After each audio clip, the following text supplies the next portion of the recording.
there's very little. In the same way. Eggs are sucked. Oh, yes, they are. By grandmothers. The grandmothers would know every trick they used to know about eggs. And the sucking of it brings home the point because usually you break the shell. It's the first way to start. I'm not getting this. Well, the point is... So you're talking about like taking raw egg? That's the one I'm talking about. Straight off the shell? Yes, and you suck it. It's supposed to have profound medicinal value. I'm not so sure about that. We were meant to do that when we were kids, because you've coughed. Yes, it was supposed to sort out all manner of maladies. And you have to gulp it down. But now you're talking about doing it from the shell. I'm saying from the shell. You crack the shell. You crack the shell, yes, an entry point. You tip it and then you suck it. Now, somebody who's been in contact with eggs for a much longer time than you, remember, we've skipped the parents and gone straight to the grandparents. There's a lot they know that you do not know. Which is the point of this. Which really is the point. That is the point. So the eggs and the grandmothers, just to bring the point home a little more pointedly, yes. They have been there, done that, got the T-shirt. They got the T-shirt, my friend. Not even that. They're even given a free phone. Yes. Okay, let's take a look at the headlines this morning. What do you have, Ndu? Freeze taxes to save Kenyans, MPs tell Uhuru. That's the front page of the Standard today, looking at a stimulus package. The FKE boss, Jacqueline Mugo, says, FKE being the Federation of Kenya Employers. Sorry, yes. Things got stuck. We need a crisis fund to cushion businesses. People will have to operate from home while others may not be productive. How will we cover the working population while they are not at work? That cost cannot be pushed to business alone. The president declares a national prayer day as leaders and investors ask the government to create a crisis fund, suspend taxes, and cut bank lending rates to cushion citizens from the impact of the coronavirus lockdown. This is covered from pages 2 through 9. And if we look at what certain leaders said, Treasury Cabinet Secretary Ukur Iatani said, we shall have a comprehensive view of the situation and a proposal on the way forward by Thursday. So we're going to hear from Treasury on Thursday. A lot of businesses in our country will be affected. Tomorrow. Yeah. It's not far. Yeah. Okay, well, we'll see. A lot of businesses in our country will be affected, and as Parliament, we must sit down with the National Treasury and create a fund to cushion them. This is according to Majority Leader Aden Duale. The government should temporarily consider zero-rating taxes on sanitary items due to the huge demand, Makweni Senator Mutula Kilonzo Jr. and Kenya Association of Manufacturers Chairman Sachin Gudka. The government should clear outstanding VAT refunds, cushion SMEs by reducing VAT and corporate taxes and zero-rate taxes on essentials. So there's a push now. Yesterday we saw suggestions, but now we see meetings taking place, and there's now a more ardent urging that something needs to be done. It's been thought about. We heard Mutahi Kagwe, the CS for Health, yesterday say some of these things having been taken into consideration and being looked at from an evaluatory point of view. So it will be interesting to hear what will come out of the Treasury tomorrow. State urged to prepare bailouts. Cases rise as more people get tested. This is all being covered in the Standard. Now, the issue of what the government ought to do to cushion the economy. I mean, it started again yesterday with the Standard had full coverage on this. It was sort of an editorial front page saying government ought to do something and getting many people to comment, business leaders, captains of industry and associations leaders talking about it. Now we are seeing this also being discussed, and I think we're likely to see something. Yeah. Coming from the government. I hope we see something coming from the government, but I also hope that the government is cognizant of the fact that we're going to get hit hard. Yeah. And the measures they come up with are not just going to be, small-time measures, but proper measures. This is a thing we see because a lot of focus has been on the virus itself and what it does to people, but then realizing the effects that it then has on other sectors, like the economy, for example, has not been seen as one of the most important measures until you realize just how other countries have been hit and the potential damage that it could do. And so when they say take it all into consideration, unfortunately, everything needs to be considered at the same time. You can't say, okay, let's focus on, lockdown, or let's focus on just hygiene and making sure that people are safe. Everything needs to be considered at the same time. That's one of the things about this. So debilitating that, It actually isn't debilitating. It appears to be so, and it is so because hysteria took center stage in this entire discussion. So how do you explain, for instance, the panic buying? How do you explain, for instance, the drastic actions?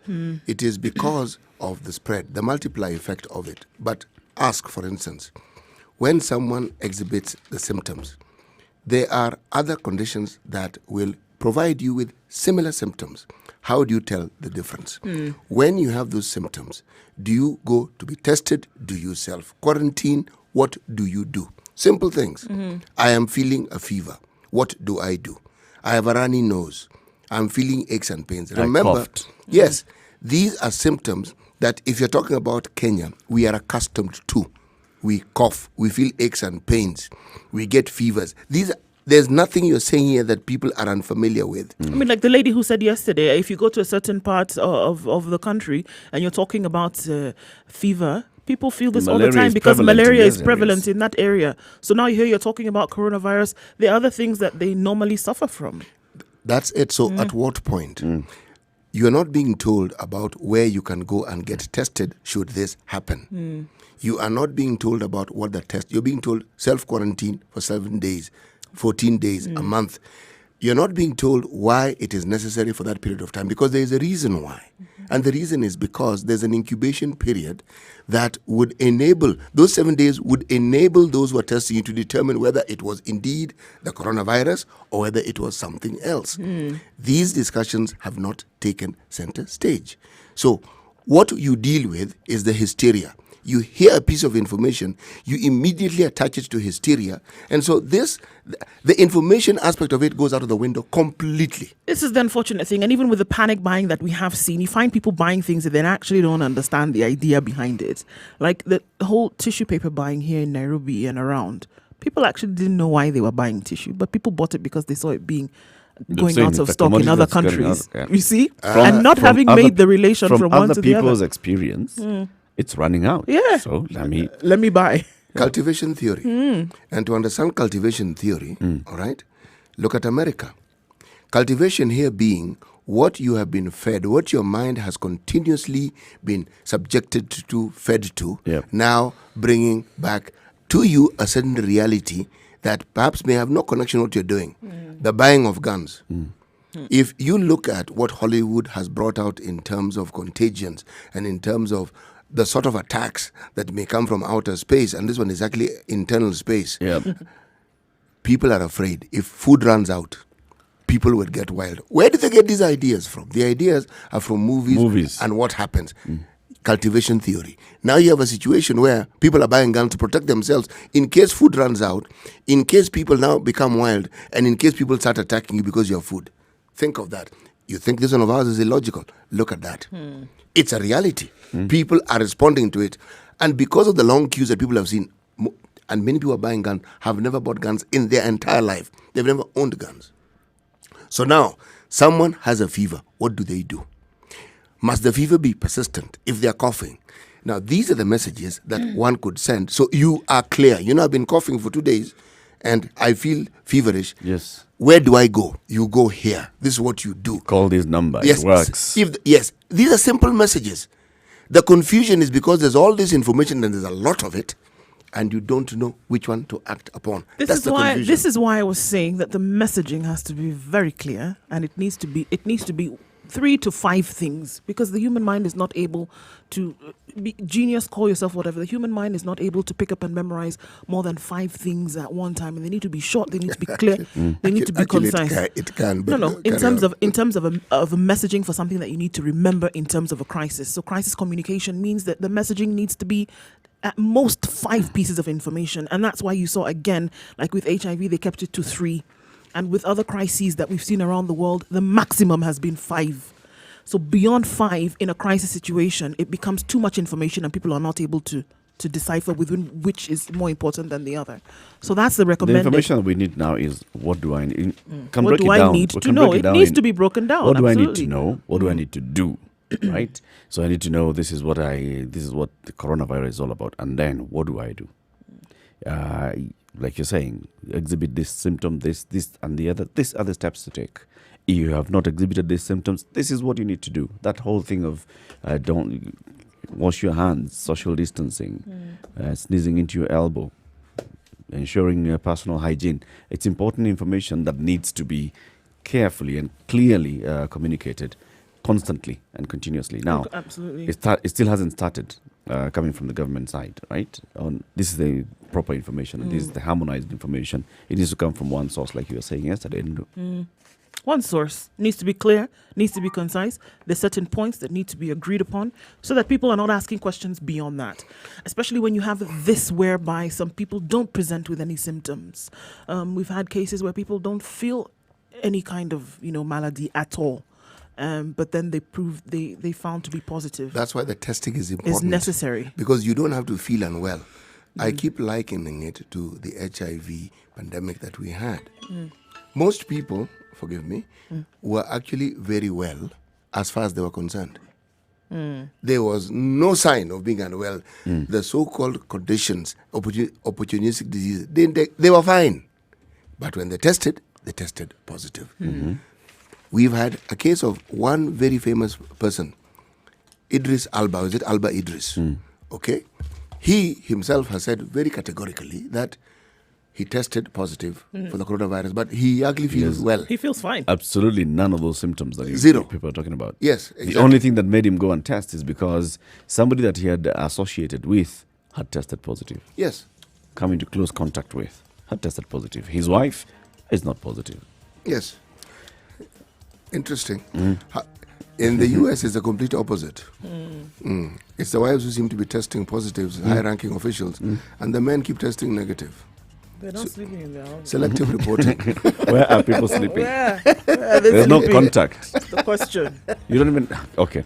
17 minutes after 6 o'clock, this is A Situation Room, Kenya's biggest conversation. Let's take a look at weather. The conversation continues.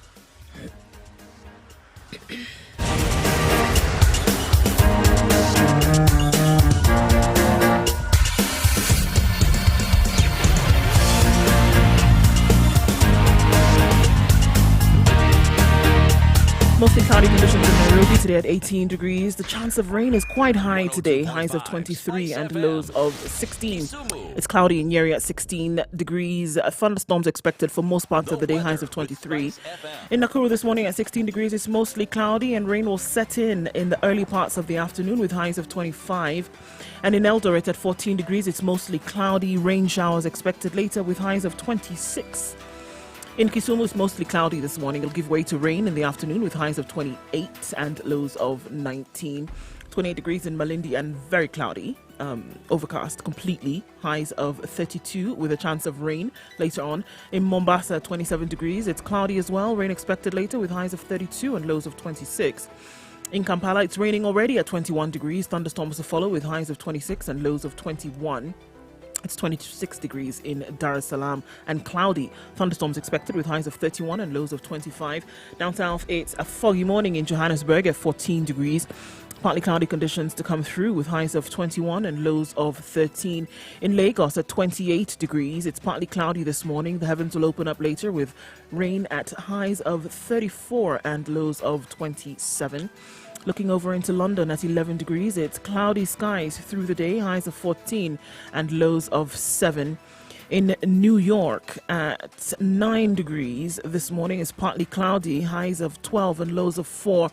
And finally in Paris at 12 degrees, it's partly cloudy all through with highs of 18 and lows of 8.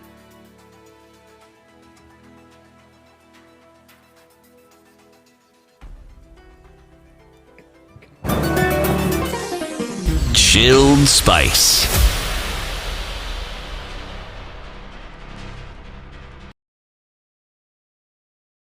Mature, intelligent talk every morning. Spice up yourself.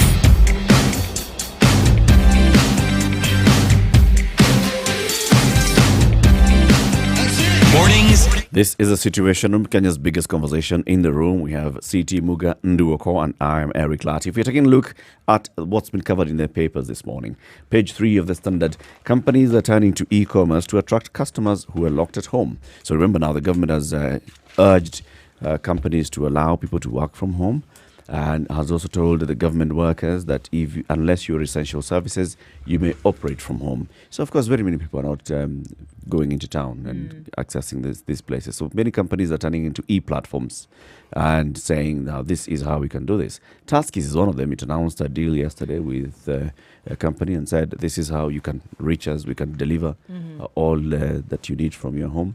It's something that we are also doing at the Standard. Remember, you can download the Standard, the e-paper app from Google Play Store and Apple App Store, and you get to access all of Standard Group's publications, just a subscription. You can choose daily, you can just get for the day, you can choose a weekly, monthly, or annual subscription, and you get to access the Standard newspaper. Also, the Standard has also decided that we're going to have the paper delivered to your doorstep. So the logistics are in place. There are numbers to call. If you're in Nairobi or the Nairobi and the metropolitan region, you can call Anthony Mutunga 0702 905 941. That's 0702 905 941. Those deliveries will be made to you at your doorstep. Basically, just say, I want a paper, and this is how frequently I want it daily, and it'll be delivered to you. If you're in the coast on Mount Kenya, Benson Gitawi is the man to call, 0702 905 780. And in Nyanza and Rift Valley, Mark Odhiambo, 077 6756 107. That's 077 6756 107. I'll be repeating the numbers as we go around this show. What else do you have, CT? Page 6 of the Nation, they say security fears as lockdown looms. The internal security minister said that security is of utmost importance, and irrespective of whatever situation we're in, that he and his ministry, they cannot allow the security to be compromised. And so they want to try and see ways in which they can beef up security. There's talk about areas of habitation where security tends to be at its highest. This is densely populated areas, which are also accompanied by economic situation of low income. Much as this is absolutely true, the question that ought to be asked is, why do you have high crime in such areas? And why is it that because of those reasons, the current situation is likely to exacerbate it and increase crime? Now, this issue of staying at home and not being able to earn a living, unfortunately, it brings about a state of helplessness and hopelessness. That isn't a state that you want many people to be in, because then they will become irrational, and their response to many situations, because they're unable to deal with it, will be violence. So instead of just a normal violence where people whose chosen career path is thuggery and hooliganism and thievery, there'll be domestic violence on the increase. This is something that is likely to happen if people are staying at home and staring at each other and they don't have the means to feed each other. Yes. Or they can't see. Usually it's you can't see light at the end of the tunnel. It's not possible to see what you're going to do the next day. That frustration builds up and it normally manifests itself in violence. So it's something. Now, it brings forth, yes, an alternative and a real discussion of what else should be known or what else we should be aware of regarding the consequences of the virus. Because the rest of life actually is going on, even though we have this virus scare and the reality of what it could manifest and bring about. But there are other things that are also happening, and these other things are brought to bear with this news about the security and the attention that it's being given. Yes. All right. Kenyans should brace for a long lockdown ahead. And I'm going to go into this a little bit. It's in the Standard. The World Health Organization has expressed fears of severe infections in Africa due to other diseases such as HIV that have already weakened people's immune system. Kenya should prepare for a long period of coronavirus-related restrictions like it is happening elsewhere in the world. For example, the UK, which confirmed its first case on the 31st of January, says even in the best case scenario, it will take at least 3 months to bring the disease under control. The most vulnerable in UK have been asked to self-isolate for 12 weeks, which will likely stretch into May. China, where the first case was officially reported in December, has indicated that some of the restrictions are likely to stay in place until June. Scientists in the US, UK, and the World Health Organization expect the lockdown to take a similar trend in other countries.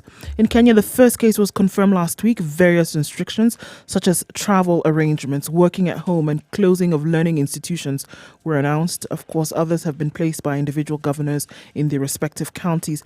But barely 3 days into the restrictions, small-scale traders in Nairobi are already wailing over coronavirus-induced hardships. 22 million, the number of hospital visits in Kenya that were due to respiratory cases in 2018. And with this is a forecast that's being given that it's likely to increase. Most of the traders were talked to in Nairobi yesterday and said they hope the lockdown would be lifted within 30 days. So we see here, it's interesting because it's not even fear that people could get sick. Looking at the small-scale traders, it's fear that they will not be able to trade. And so they're saying, we hope this doesn't last more than 30 days because should it, we really don't know what we are going to do. And it's likely to last more than 30 days. I mean, going by even what the WHO and the other experts are saying, it's most likely going to last for more than 30 days. Now, are we also going into a total lockdown? Because what we have now is not a total lockdown. People are still being allowed to move around. You're just being urged to not move around unless it's necessary. But of course, we know that not many people are heeding to this. Many are still going. I mean, it's necessary for me to move from here to the market. It's necessary for me to operate at the market. Other countries, and what we are seeing is a complete, total shutdown. Like in China, we saw that. In Italy, we are seeing that. France, they're saying it's complete. Stay indoors. Don't come out at all. Right. Now, we probably could get there if, especially if the cases of locally transmitted infections rise. Then now we start knowing, okay, so our cases being locally transmitted are rising. 2 Italians were denied entry into Moi International Airport after flying in from Addis Ababa aboard Ethiopian Airlines. Report indicated that the 2 Italians on tourist visas arrived at 11:45 a.m. Everybody else was allowed to disembark from the plane. Officials from the multi-agency task force came and told them, no, you too cannot because you have come from Italy. Remember, there is a directive from the government that people who are coming from countries that have cases of coronavirus will not be allowed entry into the country. So these ones were told, no, you are not disembarking from this plane. Go back. Well, if you want to understand how bizarre that actually is, if, let's say, take the scenario that these 2 people indeed had been infected by the virus, how many hours is it from Addis Ababa to Nairobi by plane? 2. Precisely. They were in the same plane with all these people. And remember, in a plane, you are all breathing the same air. Circulates, yes, but you're all breathing the same air. It is correct that the government has taken this position. But if they wanted to actually take something that I would consider drastic, everyone who disembarked from that plane should have been tested. Yes. I think they were all doing that temperature check. No. And just like they've said, everybody has been ordered to go into self-quarantine for 14 days. I think what CT is saying is that it's inadequate at this time, especially when we see that you'll have many people who would be infected without presenting any symptoms. And this is where we've reached now, that people who have been in a confined space for a period of time, then likelihood of them being infected, if there's even one person in that space, is high. Is it possible, CT, for the test kit to capture a positive, yes, give a positive result? Even if you're not exhibiting the signs. Yeah. That's why I give the example of Idris Alba. Is it Idris Alba? Elba. Within how long after incubation? That information was not given, well, but you don't know. He was with his friends on Wednesday. This is because he made this announcement this week. He was with his friends on Wednesday. He made the announcement on Monday. He got the test on Friday, got the results on Monday. So 2 days. 2 days for you to get the results. 2 days between 2 days before contact and when he got tested. Yeah. So I'm asking now, if we talk about, is it 2 hours? Would 2 hours be sufficient to show? It isn't the 2 hours I'm speaking of. If somebody had the virus, it means they've had them for some time. But the people in there, we also do not know what state they are in all honesty. The lady who was first mentioned as having the coronavirus in this country had come from some other part of the world. And before she was tested, she didn't know she had the coronavirus. So it's because you don't know. So if somebody who isn't living in the country comes in, so test them. You're advocating for everybody who arrives at JKIA, Test Mombasa them. International I am Airport, saying test to go them. through the full test. Test them. And then go into isolation as you wait for the test results. I am saying test them. Even if you don't, this self-quarantine should follow details of locators. Meaning, if I'm leaving here, where am I going to? If you want self-quarantine without taking the locator information of these individuals, that self-quarantine is not very useful. Yeah. If something happens, how do you follow them up? So test them, tell them self-quarantine, but you know where they live. So if you want to follow up, you can follow up.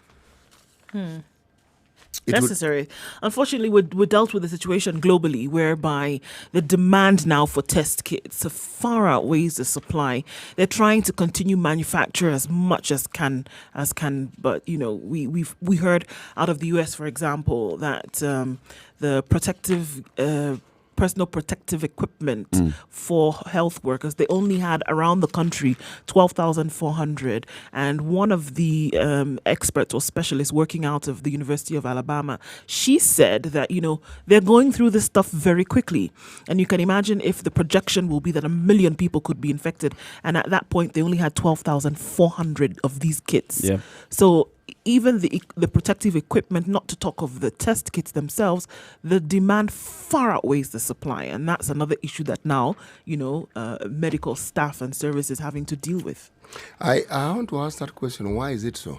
I mean, why is it that they don't what they need to They don't produce? have enough, yeah. Why? Well, why is it that there isn't... The production capacity of the factories. Why? I mean, I'm asking a simple question. Why? It's the production capacity of the factories. Yes, but factories around the world? Right, this is the thing. And she noted that a lot of these things, they used to get out of China, for example. And a lot of these factories then, in this sense, have been shut Remember down. you're talking and about... have only restarted You're talking production. about... Yes. They've just started again, yeah. And earlier, at the beginning of this, the world did not have these kits. There was no need for them per se with the numbers that we are seeing now. You see, in responding, you're answering the question that I'm asking. Because why is it that something that is as important as this, it brings out not just the ill-preparedness, but the attitude that we had towards the coronavirus as a planet. From the beginning. Yes, because it wasn't taken seriously. Oh, no. And that's why it's running rampant. I remember it just discussing wasn't this. taken seriously. We remember discussing this in the second week of January. And the response around it was, okay, it's something that's happening in China. Okay, it's not going to leave China. We'll be fine. This was the attitude from very, very many quarters, that it was not going to leave the borders of China. Okay. And so the thing to do was to just close your borders with China. And you would be fine. And you'd be fine. Look at how that has worked out. Swimmingly, no? It's 28 minutes to 7 o'clock. This is The Situation. Kenya's biggest conversation. We're taking a look at the papers. Remember, you can download the standard e-paper app from Google Play Store and Apple App Store. And for just one subscription fee, you'll be able to access all of Standard Group's publications on a daily basis, wherever you are around the country.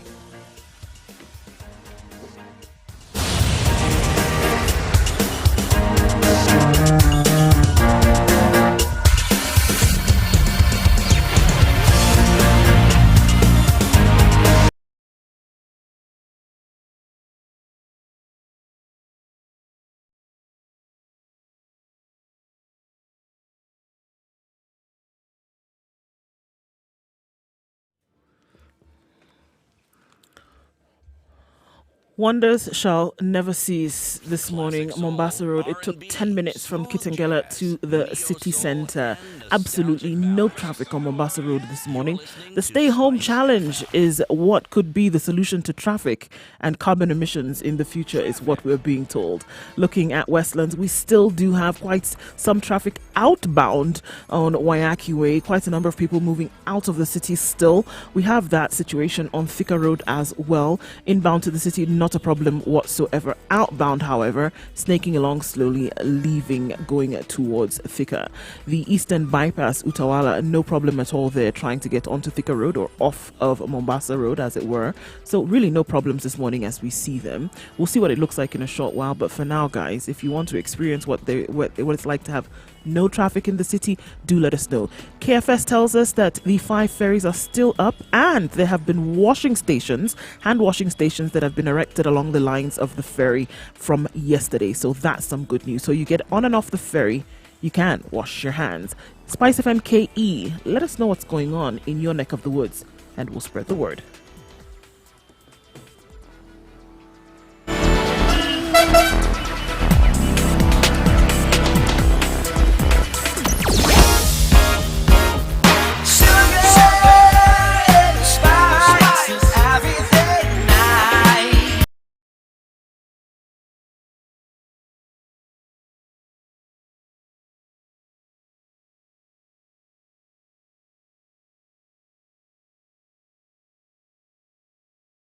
Mature, intelligent talk every morning.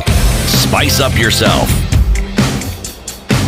25 to 7. Thank you very much for tuning in to Spice FM. This is the Situation Room. It's Kenya's biggest conversation. My name is Eric Latif. CT Muga and Ndu Oko are here with me. We're broadcasting live and online on www.spicefm.co.ke. You can also tune into our live stream on Spice FM KE Facebook. We live stream on YouTube. Spice FM KE is the channel, as well as on Twitter at Spice FM KE. You can also tag us during the conversation at CT Muga, at Nduoko, at Eric Latif. Headlines in the papers. What's the top headline in the nation? The top headline in the nation is negative test woman rushed back to ward. That's it. Top. Negative tests. The lady who was isolated at Mbagathi Hospital was discharged. She developed flu-like symptoms in the night. It is reported she tried calling all the hotlines provided, but none was responded to or could go through. So she hailed a taxi, called for a taxi, and she was returned. She went back to hospital and was readmitted.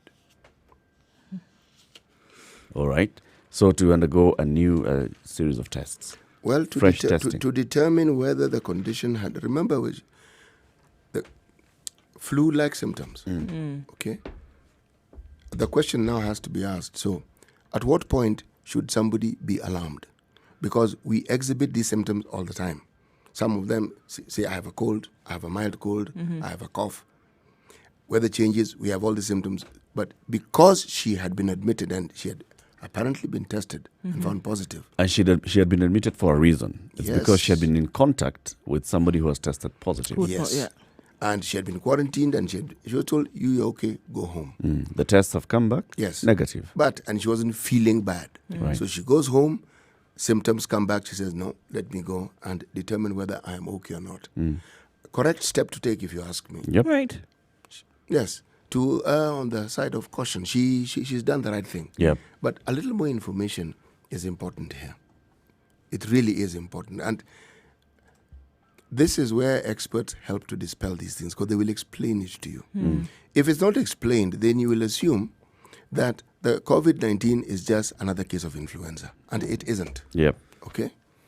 If it isn't explained to you, you will think that so long as you have a fever, you have COVID-19. It is also not true. You will also assume that if I'm not feeling any symptoms, there's no fever, I'm not coughing, I don't have a problem, then I don't have COVID-19. Again, that is not true. You don't know. Yep. The only time you are certain is when you are tested. Now, moving forward, there is the need to talk about where one can actually get tested and what you need to know in order to get tested. Whether it's just, it doesn't matter how you feel, whether you've gotten in touch or not, just get tested. That will be challenged because we don't have the capacity, not because we don't have the personnel in this case, but the kits are simply not sufficient. Yeah. So you could give priority and say all the people who seem to be exhibiting these signs, and you list them daily, morning, evening, go and get tested, and you can get tested in this place, and you can come at this hour. And some of the basic questions will be your travel history or your contact history. Yes. Right? So you rise up the list if you've come into contact with somebody who has previously exhibited the same and has tested positive, that kind of stuff. Or if you've traveled recently from one of these countries that has recorded cases of coronavirus, you rise up the list. And instead of making people travel, if you take advantage of the information age that we're in, have a serious call center. Yeah. So when someone calls and says, I am feeling this, someone walks you through that process. Do you have Right. this? Do you have this? Do you have Yes. the other? All right. So this is what's going to happen. And this is what you need to do. And this is what you need to do. And given where do you live, this and this. Now, if you live here, what we advise is that you go here. Next, yes. The And you go nearest at point. this time. Meaning, it's something that can be orchestrated, planned, and it can actually work. And And once this is the job Yes. of that crisis response committee. Yeah. All right. So we expect a lot more from them. In addition to them coming out to tell us, yes, these are the numbers and this is serious and this is the real McCoy and let's pray, we also expect this kind of information. Like a static, or not just information, action as well. Set up that kind of call center, an information hub. This is how, or even online. Send those SMS platforms that were not working. Activate them. We need to get this information. If you have call centers within the country, this is where now you give it a national priority and say, we understand this is what you do, but you're trained in this sort of thing. Yeah. This is the arrangement we're going to arrive at. Since you already have the capacity, you know what to do. If it is a call center within existing organizations, like, say, the telecom companies, we're going to say, we need part of your time to do A, B, C, D. Indeed. Expand that capacity so that it becomes a nationwide issue. So everyone is participating in this form of communication. Collaborative efforts. Yes, exactly. The message will get home. The panic levels will go down because you can call and someone responds. I like that idea. Yes. I like that idea. Safaricom already has that, right? And they already are telling us. I mean, we already know that they already have the call centers in place. They do. So does Safaricom. You just need to train them. So do banks. All you do is banks have to come into this discussion. You know that. Yeah. Yes. So you train them, as you say, and the information is actually basic. This is what you ask for. If this is the response, you take them to the next stage. And if this happens, you do this. People who manage call centers know the drill. The thing is that the information coming out of the call centers is, at this point, really, I have symptoms, where do I need to go? And then you're directed in what area. There's a lot more of information that people seek and questions that are being asked as a result of stories like this. Then what happens in this case? And right now what you're saying is absolutely correct, because there's further or secondary information that may come as a result of questions when I'm on the phone, on that helpline, that the person on the other end of the phone may not be able to answer. Not that it's their fault, but then they are not versed with that or powered with that information to answer. So those things need to be looked at on a deeper level to then say, we need a wider berth of information here, and who then should be giving the I think we don't even need to complicate it too much, because if you make it clear that you call this number only if you're feeling these kind of symptoms. Right. And the only information is we're going to find out, yes, do you fit the criteria? Do you need information on the nearest place to go? And then you're booked in. So when you land into that facility, they already know that they're expecting you. You don't even go there and start sitting down in the queue. Also, running the risk of infecting other people. You go in there and say, I'm Eric Latif. I've been sent here. They have you on the list. All right, come, Eric. Here, test. We move on. Basic information. It can be done. It can be. It's just like a processing facility. You know this? You're feeling symptoms. Call. Say this. You're taken through some FAQs. This is it. Our standard questions. This is. Do you have this? Do you have this? Do you have the other? Have you traveled? Have you come into contact? Where have you been in the last 7 days? Where are you? Remember, the collaboration that you speak of, the media plays an important role, because the ABCs that you're speaking of, if the media is transmitting that information at every interval. Yes. If you find yourself with this and this and this is what you do. And it's the same message, same. People will know. Go here, call this. Yes. These numbers are, it is repeated. These numbers are, they'll get it. So you have the signs, you don't panic. You call. You call. And then it's managed. It is managed. And it's a toll-free call. I mean, so number. So even when you don't have to have airtime to call. Worrying about yes, you how call much. Precisely.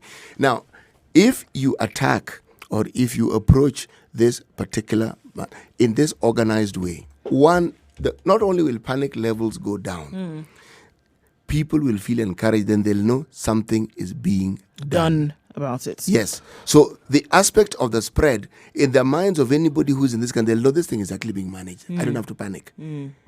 All you hear is reports of people who've gone through the process, they've been assisted, action has been taken, they feel, it's under control. Then it's under control.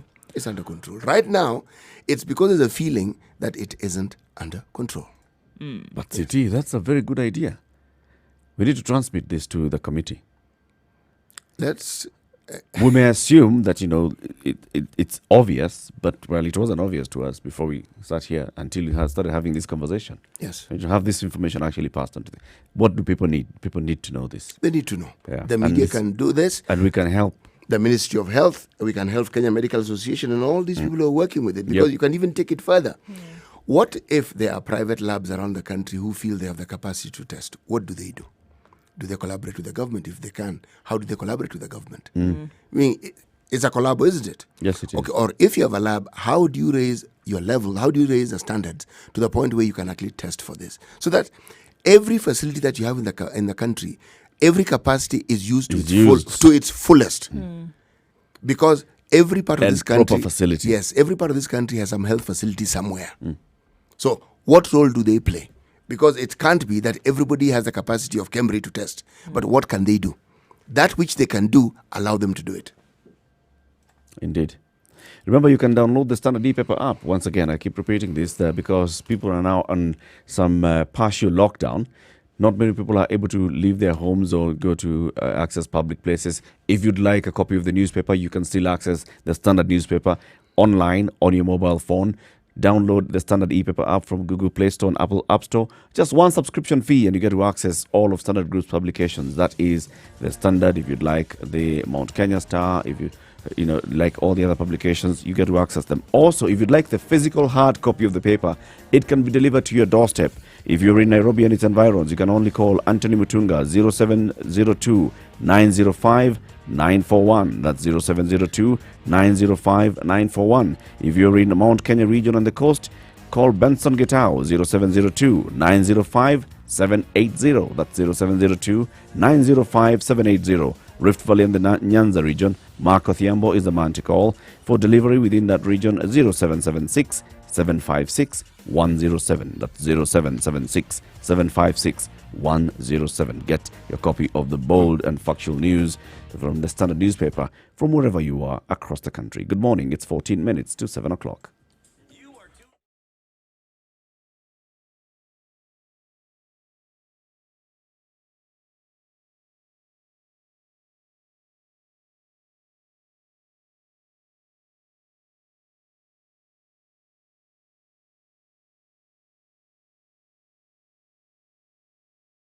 You are tuned in to Nairobi's #1 soul station, Spice FM. Online, mobile, and on radio. Facebook at Spice FM KE. Mature, intelligent talk every morning. Spice up yourself. 13 minutes to 7 o'clock. This is the Situation Room. It's Kenya's biggest conversation. What other headlines do we have? All right. Euro and Copa America postponed to next year. The Euro 2020 Football Championship, trumpeted as a continent-wide feast of football from Dublin to Baku to earn UEFA's 60th anniversary, was postponed for a year yesterday as the coronavirus pandemic claimed its biggest sporting casualty yet. The fate of the 24-nation month-long showpiece due to start in June had hung in the balance ever since Europe's domestic leagues began shutting down in the wake of the sweeping health crisis, which has killed about 7,000 people worldwide, according to this report. Now, that has been shut down till next year. Looking at the Olympics, which are slotted to take place in Japan in June, July, the IOC stays put even as Japan officials say he is infected. The deputy head of Japan's Olympic Committee, Kozo Tashima, tested positive for the virus yesterday, even as top government officials have reiterated that the games would go on as scheduled and will not be held behind closed doors. The Japan Football Association, where Tashima 62 doubles as the chairman since he traveled to Britain, the Netherlands and the United States from late February to early March and was confirmed as positive for the virus yesterday afternoon. So he says, look here, I, as one of the officials who's going around doing this, I have this. And the IOC says, no, we are continuing with the games as far as we are concerned, unless something else drastic happens. But you must understand that a lot of qualifiers around the world also have not taken place and have been postponed until further notice. So it will be difficult to have these games without certain qualifiers So basically, they're just remaining hopeful, but the reality is that it's most unlikely to happen. Yeah, looking at sports as a unifier as well. Premier League, the La Liga, Serie A, Bundesliga, League One, all elite football in Britain cancelled until April 4th. Spain's top flight suspended until April 4th. Italy has the highest number of cases in Europe and the country is in a lockdown. So obviously the Serie A has been postponed or suspended. Suspended until at least the 2nd of April is what the Bundesliga is saying. Ligue 1 in France, games initially played behind closed doors, but now suspended until further notice. But there's also good news. Yes, there is. Plenty of it. And the nation has the following to say. Right. China has closed down its last coronavirus hospital. Not enough cases to support the facilities. They had hospitals that dealt with nothing but, according to the nation, there are the news outlets that have actually reported the same. Yep. And I'm talking about credible news outlets. Doctors in India are successful in treating the coronavirus with a combination of drugs. Again, reminds me of HIV treatment. And if I look at the drugs that they're using, they are HIV drugs. You're talking about Lapinovir, Ritonavir, Oseltamivir. All these are drugs that were used in treating HIV. Combine them and call them And coronavirus. they've combined it with chlorpheniramine. Meaning malaria. But this one does not have It's because near malaria. It's a mean, eh? The the ors, those ones tend to be the ones which were HIV related. All right. Antiretrovirals. Researchers at Erasmus Medical Center claim to have found an antibody. 103-year-old Chinese grandmother has fully recovered after being treated for 6 days in Wuhan, China. Wow. Okay. Apple reopens all 42 of its stores in China. Cleveland Clinic develops a COVID-19 test that gives results in hours, not days. Number of new cases declining. So these test kits are basically just being developed now. As we speak. One of the issues that also is affecting their supply or their availability is that. It is that. Capacity also, as you say correctly. They're new. They're new. They're new. Italy is hard hit, experts say, because they have the oldest population in Europe. Point to note. Okay. Yes. They have a seriously declining population. All right. Scientists in Israel likely to announce the development of a coronavirus vaccine. Likely. They've been working on it. 3 patients in Maryland fully recover, go home. But this one is the interesting one. A network of Canadian scientists making excellent progress in COVID-19. Remember, success and progress in research matters is it has moved from one stage, it has been proved it can work, it's being taken to the next. But this also takes time, all right? Now, all 7 patients who are getting treated at Savarajung Hospital in New Delhi have recovered. But, of interesting, plasma from newly recovered COVID-19 patients can treat others infected with the virus, meaning it can form an antidote. So it's not all bad news, is it? There's a lot of good news. There's a lot of good news. That's good. There's a lot of good things to Good. report on. This is what we celebrate. You know, when at least humanity is making humanity 1, COVID-19 0. Well, it's 1-1. At least it's a draw. And it's also bringing many, many institutions into collaboration. Yep. People who previously would not have considered working together to working together. They're working because together now. They are working together. And this is what is helping produce these results quickly. You see, as the disease escalates in many parts of the country, people are becoming more and more, people become more and more aware of it, and they begin to understand it more and more and more. Good. International papers. The Daily Mail in the UK is talking about the Chancellor of the Exchequer, who has announced a £350 billion case of life. What does it have? It's a 3-month mortgage holiday if virus hits your job, loans of up to £5 million for struggling firms. The Prime Minister says it's like wartime. We'll do whatever it takes. What country is that? The UK. All of it? The United Kingdom. Okay. Okay. Benchmarking. This is it, eh? benchmarking. You don't have to go there. Okuri Atani just needs to log on online. Log on. This one now. read. In fact, just copy Rishi Sunak's speech and say this is what. Because he has and then actually do it. And then he has, not just read it. Also, you first have to start with, does he have the money? So ask your people, do we have this kind of money? How much do we have? How can we break it down? Eric, it's a unique opportunity for the government to take advantage of some of the associative understandings they have with countries as opposed to repatriate monies that can't be explained for. This is one such, say, that money that's you there guys in are the holding. Jersey. Yes. Right now, we need it. Even as, let's agree that if you find it to be money that should actually belong to them, we'll return it. But meanwhile, please, can we just have it? Because we have use for it, okay? It's an opportunity to tell China, we owe you, but you're going to have to chill. Oh, yes. In fact, I'm expecting that the conversation is happening with the people that we owe. Yes. Like, come on, guys. Guys, you understand. Understand, please. Yes. But like now, China, that would be the best news. But while we were chilling, due to pay them a lot of money this year. And we owe you, but now there are these things called test kits which you produce. Yes. While we owe you, can you just add to that list and give us this also? It provides an opportunity. Add into the long-term mortgage. Long-term mortgage. You can even make it short-term, but this one, no interest. No. Yeah. Because you know what it is for.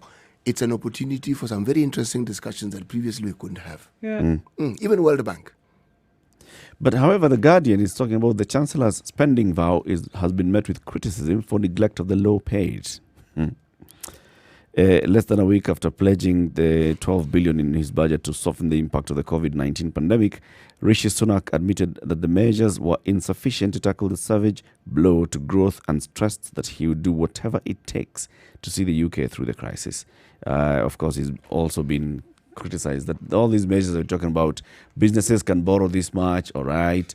You're saying that who has access to this? It's 3-month mortgage holiday. If virus hits your job, that's people who are... It's a conservative government, is mortgages. It not? Okay. So... something coming from the Tories. Yes, exactly. I mean, it's textbook almost. Because there is a cadre, there's a category of the citizenry whose interests they take care of. They are not actually known to take care of the interests of the working class, so to speak. Not really. It's not their strong point. No, never has been. Never has been. USA Today, plan to stay in longer. Yes. That's the advice. That's a headline. Brace yourself, just stay indoors. Americans could be social distancing through August. Officials are telling people to avoid gatherings of 10 or more. Where we need to be... We are in March. Yes. You're being told 5 months. But where we need to actually be careful here, we're heading towards our cold months. It's not winter. Yeah. And if we head towards our cold months... Our July. It's a good thing we have an expert in the room. So I will leave my postulating at that particular point to our experts. You're going to throw it up in the air and then now allow him to land it. Yes. We're going to have an interesting show today because we have guests throughout the show. The first guest in this hour is Dr. Moses Masika. He'll be joining us from 7 to 8 a.m. Dr. Moses Masika is a virologist from the University of Nairobi. We have called him on air before. He has given us some input on this coronavirus. So he's here today to debunk the myths.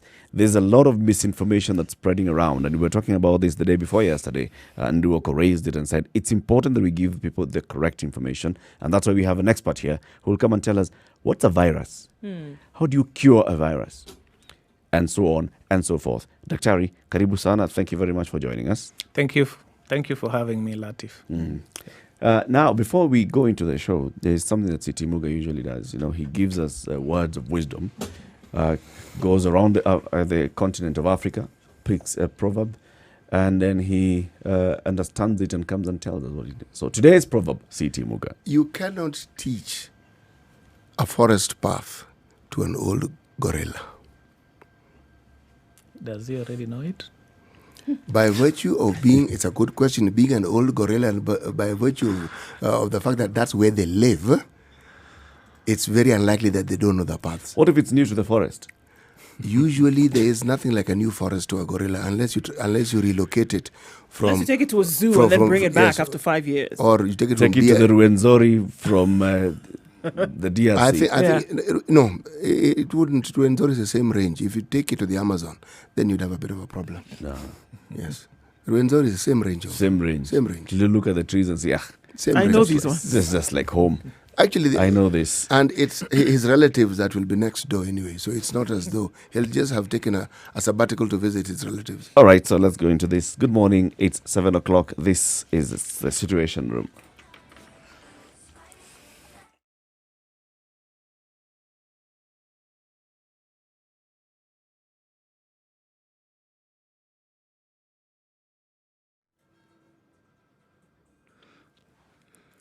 When there's traffic, it's a problem. Now there's no traffic and we're really complaining and everybody wants to know what the problem is. Thika Road, we haven't had traffic for 3 days. Something needs to be done is what you're saying. Kiambu Road all the way inbound, moving very, very smoothly. No traffic at all where we would normally see 6 or 5 lanes. It's a normal 2 lanes today and everybody is clear. Mombasa Road all the way from Kitengela, we give you the all clear through Cabanas and then into the city centre. No traffic on Langata Road. Smooth winnings on Ngong Road today. Getting in and out of the CBD is absolutely fantastic.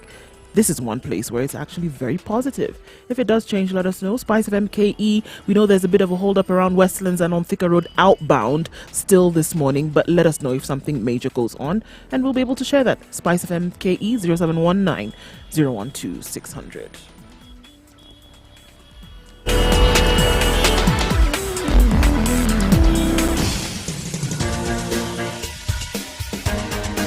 This is the Situation Room, the home of hard-hitting political commentary and penetrating insights about the state of the nation. This is a talk radio experience like no other. The Situation Room, a place for hard truths, debates, and elevated conversations. The Situation Room, witty, political, engaging, deep, controversial. In the room, we have C.T. Muga, researcher, academic, seasoned political observer, a fountain of wisdom in these politically uncertain times. Ndu Oko, Nigerian by birth, Kenyan by choice, communications expert, Pan-Africanist, a truth seeker and believer in people power, and Eric Latif, agent provocateur, the man in the chair, seasoned journalist, news hound, a man who believes in punching up, not down.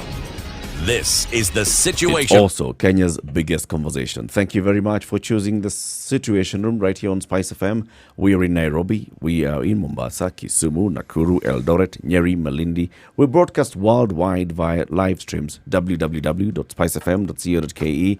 Also, we live stream on social media handles, Spice FM KE, Facebook, Twitter, as well as YouTube. In the studio on the hot seat. Now, this is not going to be a hot one today because we want to learn. So is Dr. Masika, who's a virologist. And we've already said karibu and welcome. Now, let's start straight up. Who is a virologist? You know, some people of a certain age know the other virologists. Some men of certain age start interacting more I want with you the to other virologists. observe where his eyes are focused on. And I'm actually looking at when he's making it's that because I can't look at of myself. a certain age. You can't what now? I can't look at myself. You know? So I just have to look, you know. You happen to be in front of me. at the next best option. Next. Yeah, I'm glad to be in the Situation Room today, and thanks for cooling down the seat for me. A virologist really is somebody who studies viruses. After studying them, of course, you're expected to teach others and find solutions for them, like drugs, vaccines, treatments. But the basic definition is you study viruses. You understand the virus. What I do on most of my days is research at the University of Nairobi and teaching. So I teach medical students and others about viruses. And we study viruses for different reasons, testing new vaccines, testing new drugs, and also for understanding how viruses infect the body, what they do when they infect the body, how we can control them, how we can inactivate them, and things like that. How do they come about? Viruses are many. In fact, if you were to weigh all life on Earth, viruses weigh more than anything else combined. They're more than us. Yes. So they are a legion, so to speak. There are so many of them. Thankfully, only a handful. I mean, if you compare with the numbers, infect humans, because viruses are very specific with the things they infect. Some will actually just infect trees, others specific animals. Some only humans, like measles, doesn't infect anything else. But some are a bit more promiscuous, so to speak. Democratic. They will cut across several host ranges, and coronaviruses are one of such that is able to infect bats, whales, snakes, pangolins, birds, humans, and even other animals. So the viruses are very interesting creatures indeed.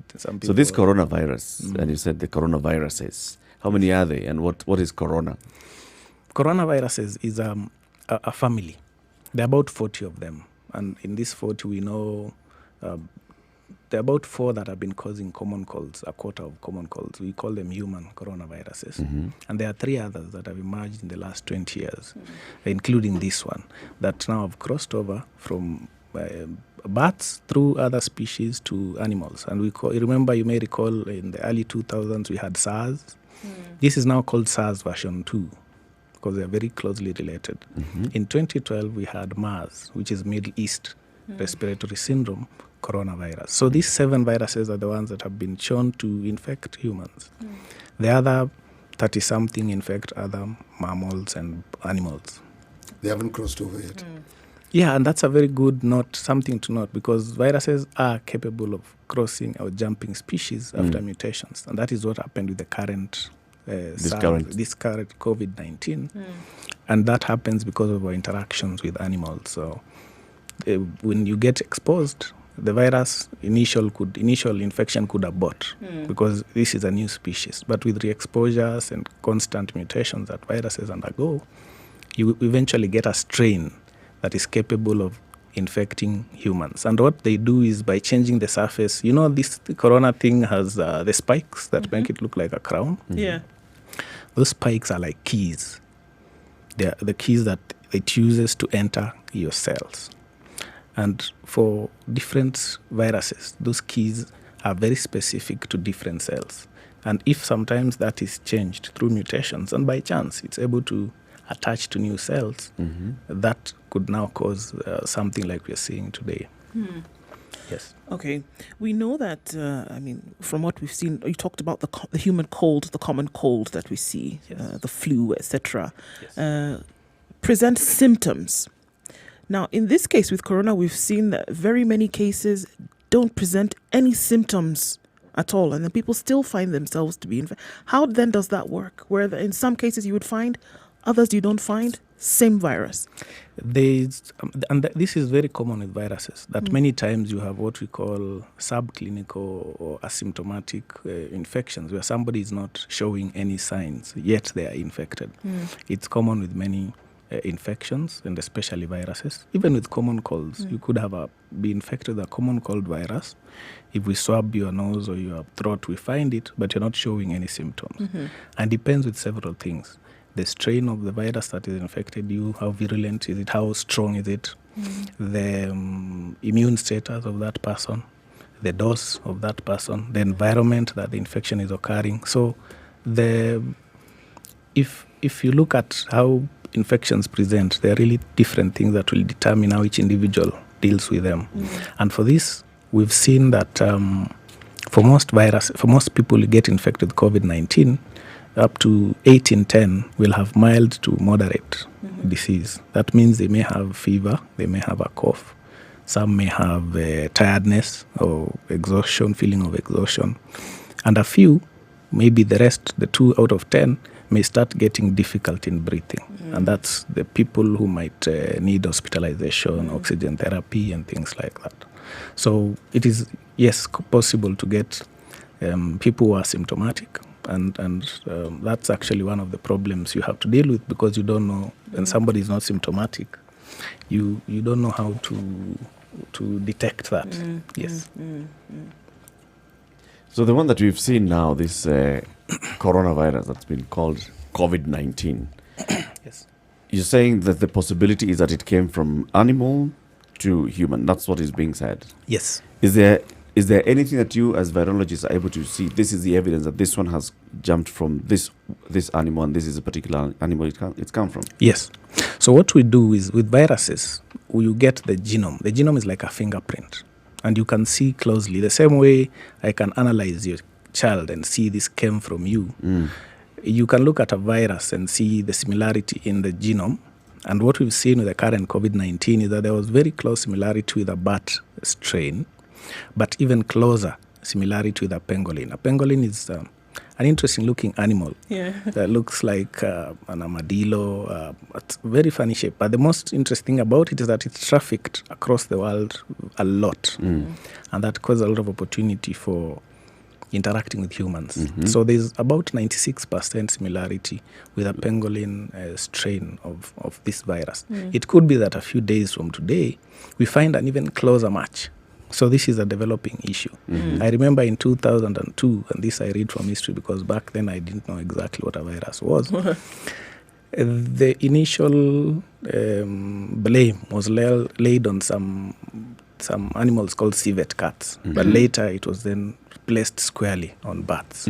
So we have more information coming in all the time, and by comparing the genome sequence, you can even time it. It's like a molecular clock, and time that this actually emerged in this year or this month, depending on how many of the viruses you have, because depending on the number of mutations, you can time it backwards. Yes. People have said that some of the cases that have been reported now across the world don't have any connection to China. That's a very good point, a very important point, that even though we are talking about an animal link, actually, a lot of the cases are human-to-human transmission. The origin may have been an animal, but right now, the driver of this outbreak is man-to-man, man-to-woman, woman-to-man transmission. And you can see even in Africa, most of our cases have come from Europe and other parts of the West. The outbreak in China is dying off. Now they are reporting less than 10 cases in a day. Previously it was thousands. And that's because of the very strong measures they took despite the high numbers. So the driver of the epidemic today is actually Europe. And that's where the epicenter, that's like the biggest hotspot. But it has spread across the world so much that now you cannot just link it to one place. Africa has many growing outbreaks. South America the same, the US the same. So the entire world now is basically in seeing an increase in the number of cases, except China and parts of Southeast Asia. I mean, looking at debunking the myths, Terry, and we're saying now here, it's one of those huge myths, and it's still being peddled around, is that people of African descent, people of black descent, would not get this virus, or that we here in the tropics would not harbor this virus. Can you open that up for us? Yes, and this has been repeated many times in many forums, I guess, and even on social media. But as you can see, we are having people, even in Nairobi now, getting infected. So we do not have any protection. What was happening is that, and if you can look at the map, maybe you can look at planefinder.net, the traffic, or air traffic across Africa is so low that the exposure was much lower than the rest of the world. That could be one of the reasons that protected us, that not many people are traveling out of Africa or traveling in as compared to many other parts of the world, especially Europe, the US, where flights are much cheaper and much more commonly used. In addition, of course, because we hadn't had any initial cases and exposure, you cannot say you're protected before you're exposed and you actually resist the infection. The scientific bit of it is that this virus binds to a certain key or receptor on your cells. What some people have analyzed is whether there's any variation in the part that this virus attaches to, and there has been none shown across races. So you are as susceptible as the next person. The only thing that may play a role are two things. One is that Africa is very young. We have about a median age of about 20 as compared to a global average of 32, 34, I think. That means in terms of severity, you're likely to have less severity because of age. Our young population. Explain severity. Yes. I say severity, explain it. Yes. Good question. That the elderly are more likely to get more severe illness. That's what we've observed. So if you are younger and healthy, you're less likely to get into the severe form of illness. So that could play a role. But there's a downside to that I'll come to. The other thing is the temperatures. That because you're in the tropics and it tends to be warmer, droplets don't travel very far in humid environments. So they find it easier to travel in cold and cooler dry climates. Yeah. cold They and travel dry and environment. linger Yes. better in colder climates. Yes, that is true. But that said and done, we still have transmission like for influenza throughout the year, despite the weather. And you can see this year we've had very poor predictability of weather. The places in the north that never had any winter, and previously they were at minus 20 degrees. So we really don't know what to expect with the climate. The other thing is that despite having fewer cases in Africa, we may actually have slightly more deaths if we get too many numbers, because our health systems are more fragile, and we may not be able to save the 2 out of 10 that require hospitalization. Okay, we're learning a lot. We are definitely. I have a huge question, of course, coming. We have to probably take a break, but people are eating and drinking all kinds of things because, the immunity must be built up. And maybe you can share with us what is necessary and unnecessary. What have you been or drinking? what would help or what would not help. Lemon and ginger. I don't know. On There's the a matter paper- of things, concoctions of things. There's a photo here in the Standard on page... What page is this? Page 7 of the Standard, which is showing a man called Daniel Getari, a trader in Karatina, Nyeri County, extracting sugarcane juice that he mixes with ginger and honey to make a herbal concoction. Many businesses are doing badly due to the economic impact, but he's doing so well. He is selling this thing. I like that concoction. I like actually enjoy hot it. cake. Oh, you know that? But I wouldn't. Sugarcane, ginger, and you honey. wouldn't prescribe this It's not a as treatment. treatment. It's not a treatment. Okay. So you may, it's good. It's a nice fruit. Ginger is is it a tuber? Or You'll- It's a what? tuber. It's a tuber. You'll respond Yes. further in this. Let's take a look at the weather. It's 16 minutes after 7. We have virologist Dr. Moses Masika in the studio. Good morning. This is a Situation Room. Can you repeat this confirmation?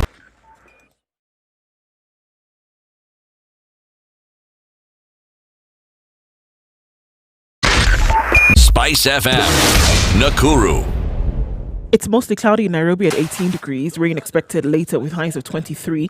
In Nyeri, it's cloudy conditions all through. Thunderstorms will peak through later with highs of 23. And in Nakuru, mostly cloudy, but it'll enter into rainy session later on with highs of 25 and lows of 15. It's mostly cloudy in Eldoret at 13 degrees. Chances of rain from about noon throughout the rest of the afternoon and evening. In Kisumu at 21 degrees, it's mostly cloudy and rain coming in later too with highs of 28 and lows of 19. In Malindi, it's cloudy through and through at 27 degrees. Rain coming through with highs of 32 and lows of 27. It's cloudy in Mombasa as well at 27 degrees. Rain expected later with highs of 32 and lows of 29.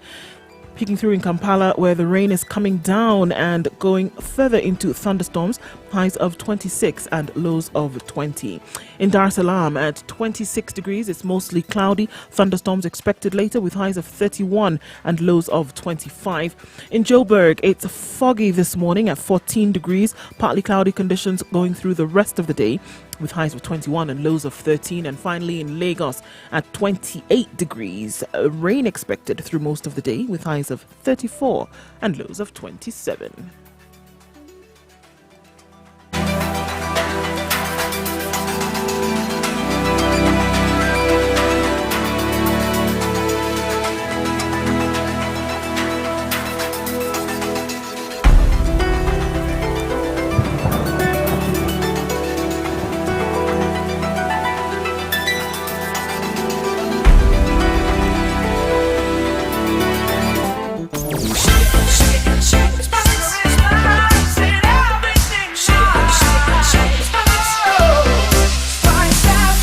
Spice up your life. Mature, intelligent talk every morning. Spice up yourself.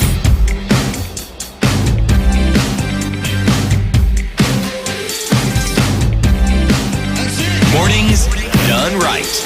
This is a 94.4 Situation Spice Public Up. Information Service right here with Dr. Moses Masika, virologist from the University of Nairobi. We are talking at the coronavirus, and just before we went to the break, we were asking, what is it? These concoctions, what people are taking, which works and what doesn't work.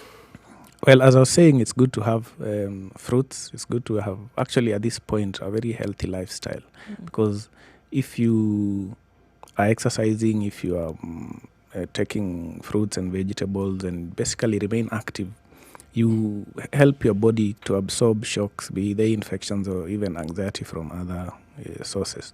But the point that I would like to correct is the positioning of these concoctions as medication or treatment is totally wrong.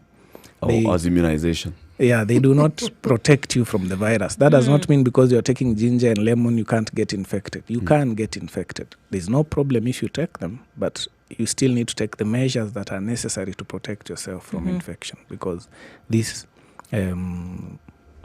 concoctions will not be your antidote. Right. Yes.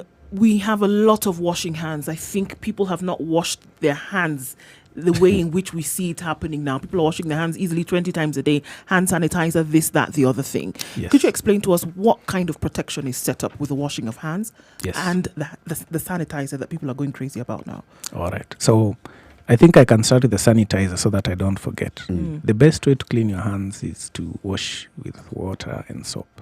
Any kind of soap will work. And if you do not have your water and soap, then a sanitizer comes in as a second option.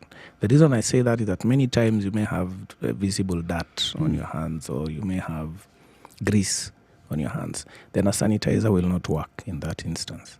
So for that reason, you need water and soap as your primary solution. But where water and soap is not available, the sanitizer comes in as an option. So we shouldn't again tout hand sanitizers as another antidote, as people seem to believe.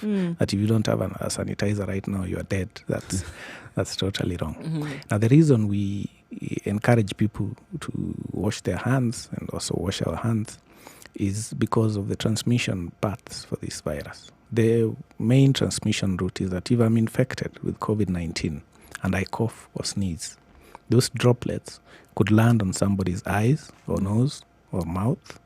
And if that happens, then there's a risk this person could get infected. The other option is that those droplets could land on a table or on a surface that this person will touch. Once they touch, the next part, and if you observe, most people touch their face 20 to 30 times in an hour. They touch their mouth, they touch their nose, they touch their eyes with the contaminated hands. They transfer the virus directly to them. So if you keep cleaning your hands, then you avoid this kind of transfer of germs to your face. And it's good because we avoid many infections from washing hands. In fact, in West Africa, after the Ebola outbreak, they noticed that washing hands even controlled other outbreaks like cholera and other things, which is good. Yes. So the public health issues. So we should have been doing this for a long time. It's just that now we have a good motivator to do it. Is it only when someone coughs that they are able to transmit this? Currently, yes. If so the people who talk close to you and some people could release enough droplets, and that's why we are saying if somebody is infected or is showing symptoms, stay away from them as far as 2 meters, if you can. So a meter distance. A meter to 2 meters. So that if some people, as you talk, you actually throw out some droplets, and these are quite small. They actually 5 micrometers is like 1,000 times smaller than the tip of a pen. So they are very small droplets that you do not see. And if somebody is speaking, you can actually get those droplets. And that's why we say social distancing. Keep away from crowds, keep away from people who are showing symptoms, so that you do not get infected. There are diseases like measles, which are much more infectious, that even by breathing out, I could aerosolize some viruses to you. But this hasn't been proven to be transmitted like that. Okay. Maybe at least for now. Then there are those that say that sharing the same air with somebody who's infected. For example, you're in the plane. Yes. The pressurized cabin. You're all breathing the same air, so one person could infect the entire plane. True? For planes, it's slightly different. That for most people at risk are the people sitting a few rows to the side, to the back, and to the front, because that's where the droplets can reach. But for the air, because it's filtered, it may not be very conducive for transmitting these viruses. And that's why you see most people are able, they don't necessarily infect everybody in the airplane, but a few people seated next to them because of the filtration systems. Okay. Do viruses have a cure, Daktari? A few do, but most do not. Okay. And could you go into a little bit more detail about this? Because this is the thing that we believe that, there's still the belief, and like we say, we're debunking the myths that a virus can be cured. There can be a cure, and then what exactly does a vaccine then do? You're right. So there's a difference between cure and treatment in this sense. That for most viruses, we do not have any specific drugs that fight them. So we offer supportive care. So if you have a fever, we treat your fever. If you have pain, we treat your pain. If you can't eat, we find a way to feed you. If you are having difficulty in breathing, like it could happen with COVID-19, we give you oxygen or we give you a ventilator. So these are the supportive care that we often do. For a few other viruses, we can treat, like HIV. We know if we treat HIV, you are able to control the infection so that you actually live a normal life. For one or two, you may be able to clear the infection, like hepatitis C. It's possible to clear the infection with drugs, but that is a rare occasion. So most viruses, once they get into your body, many of them will be cleared by the body itself. So your body's immune system, like when you get a cold, the body is able to deal with it, and it clears it. What we do during that period is to support you if you're really sick, to help you survive the fight, because it's quite a fight, and that's what makes you feel bad. Makes your joints ache, it makes you have a fever, it makes you feel like vomiting. So that is the body fighting the virus. And for COVID-19, we do not have a specific treatment. Specific meaning a definitive drug that you can say this cures or treats COVID-19. The main thing we are doing is supporting. There are a few experimental drugs, actually quite a number now, that people have theorized will help, and have actually tried to use them in different patients. But before you can say this drug cures this condition, there is a threshold of evidence that has to be met, and none of them has met this threshold yet. Doctor, you use the word cleared. Yes. Am I to take it that the word cleared here means cured? Yes. So, but that's very rare, and I gave one example of hepatitis. Hepatitis C, yes, that you did. Now, there has been mention that in as much as children are in danger and they're likely to get infected, Yes. that they are less likely to die than the elderly. Very true. Okay? Why? What we've seen in the past is that children are as much as predisposed as adults, and they do get the same symptoms and the same manifestations, the same presentation as we see in adults. But we are seeing that the elderly people, usually above 70, but in some instances much more older, and also with the underlying conditions. You've had heart disease for a long time, you've had lung disease for a long time. These tend to predispose the elderly, because if your lungs are in trouble, this virus hits your lungs. You are in double trouble. The heart and the lungs are closely related, because the work of the lungs is to bring oxygen, the work of the heart is to distribute it. So if one of the two is not working, it stresses the other.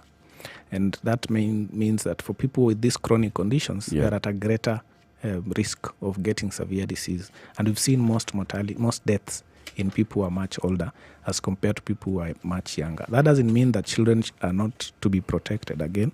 They can get infected. They may require hospitalization. So we also need to protect them. So no cure, no treatment. Well, treatment is available, but the treatment is supportive. That means if you require supportive care, you can be treated and it helps. It's not like totally hopeless. And it's also good to note that only 20 out of 100 people will require treatment. The rest may be in hospital for isolation purposes, but they may not require treatment. Only 20 out of 100 will require treatment. And out of that, only maybe 3 to 5, depending on where you are, might succumb to the infection. So 20 out of 80, how do you determine 20 out of 100. 20 out of 100. How do you determine the 20? It's a percentage. How do I know I'm in the safe 80? How you present. So if you are having a cough, tiredness, headaches, no difficulties in breathing, so far you should be okay. When you begin to develop difficulties in breathing, then you should That's when go it to becomes an hospital. issue. And you have the other conditions constant. Yeah, if you are much older and you have underlying conditions, then your threshold for going to the hospital must be much lower. So is it possible that, people could sit at home with these symptoms and then with the treatment that you would use, for flu and things like that, you would actually recover? Yes. So we're saying isolating people is for the purposes of isolation, that they don't spread it to anyone else. Yes. But you could actually come out of this thing all right? True. Yeah, so actually if we got too many cases, we got thousands of cases and got for over a very short time, we have not enough beds, for instance, to admit all these people. So it may be possible to change the advice if we have too many cases and say, if you're showing mild symptoms, stay home. Stay at home. And if Isolate you yourself. have to begin showing difficulties in breathing, come to hospital. Okay. And that has happened in certain parts of Europe where they are dealing with too many cases. So it's only, as I said, the 20%, the 20 in 100 that will actually require supportive care in the hospital. The rest, we need to isolate them so they don't transmit to others. So that's why currently they are going to hospital, because we also need to track their contacts. We need to track the people they may have interacted with to ensure we curb or contain the situation. But if it blew out of proportion, we could review that. We'll have to review. Yeah. We'll come back and have a conversation. I'll take you to the UK, where the debate has been there that let everybody get infected. Let's set out the second wave. I want you to explain what the second wave is. Tell me whether once you get infected, does it mean that you cannot get infected again and all that. This is a Situation Room. It's Kenya's biggest conversation. We have Dr. Moses Masika. He's a virologist from the University of Nairobi. He understands viruses. So it's viruses, not viri. Well, right. what? Radius radii. Wow. Virus. Virus. What would you like to call it? Viri. No. Whatever floats your boat, Eric. Okay, this one does. Viruses works well because the virologist says so. We'll open up the phone line shortly. 0719 012 600. It's 7:30. Online, mobile, and on radio. Instagram at SpiceFMKE. It's clear streets all around. Traffic. Everybody taking the work from home formula this morning. 3 days in a row, Mombasa Road, Thika Road, absolutely clear. Langata Road has less traffic than it did during the Christmas period. People are taking it very seriously. Ngong Road is a breeze. Outbound on Thika Road is where we seem to have some issues, but inbound, no traffic at all whatsoever. A little bit of an issue around Westlands outbound, but apart from that, it really is looking very good. Half an hour from Royro to the CBD. It is quite fantastic. This is one for the books. History in the making. Spice FM KE is how you can reach us on Twitter. Let us know what you do see. You might not see much when it comes to traffic. Anything else that will be takers. 0719 012 600 is the number to call. Let us know. Keep it moving.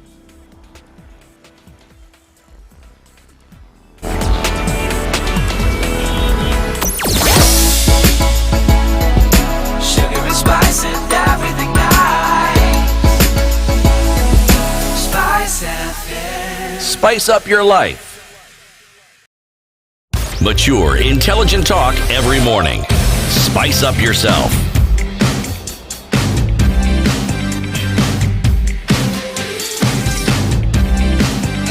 So, Dr. the UK government has done what many people have said is flip-flopping on this issue, on how to tackle the spread of the virus in the United Kingdom. First of all, the government saying we'd like everybody to get it, because once everybody gets it, then we'll be able to sort out our second wave. And it means that once you get it, then you cannot get it again. Is it true or is it not true? I would say it's a very risky stretch of logic. I would explain this with measles. When people are immunized against measles, you may find that, let's say I'm the only one in this room who is not immunized. Yep.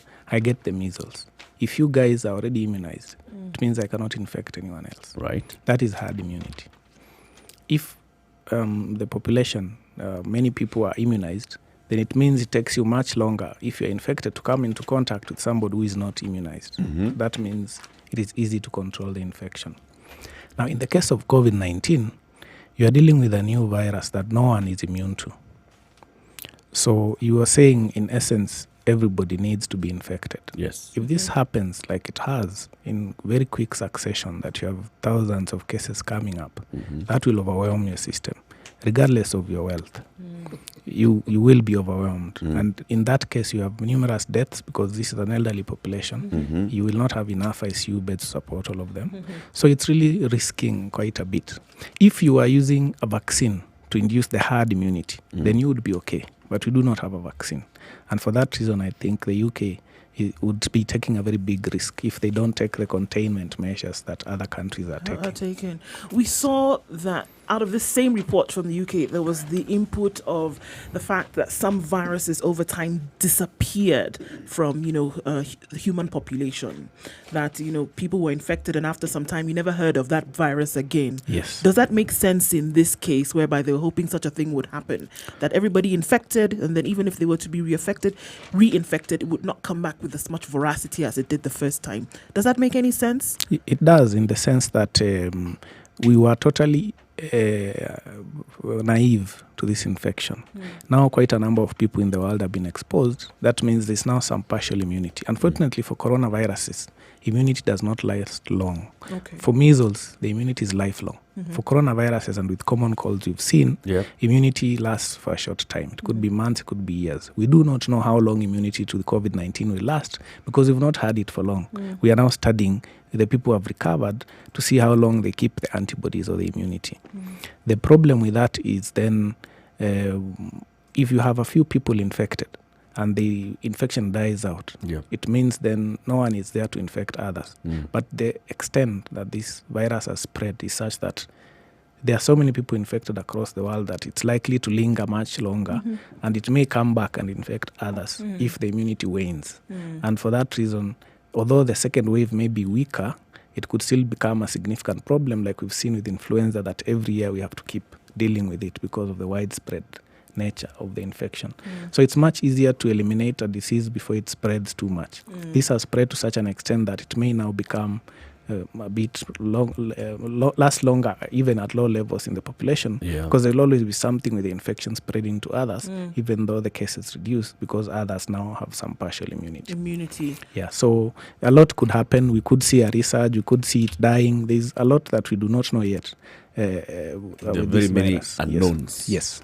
Is it possible to assume, therefore, that even with COVID-19, that there may exist more than one strain of it?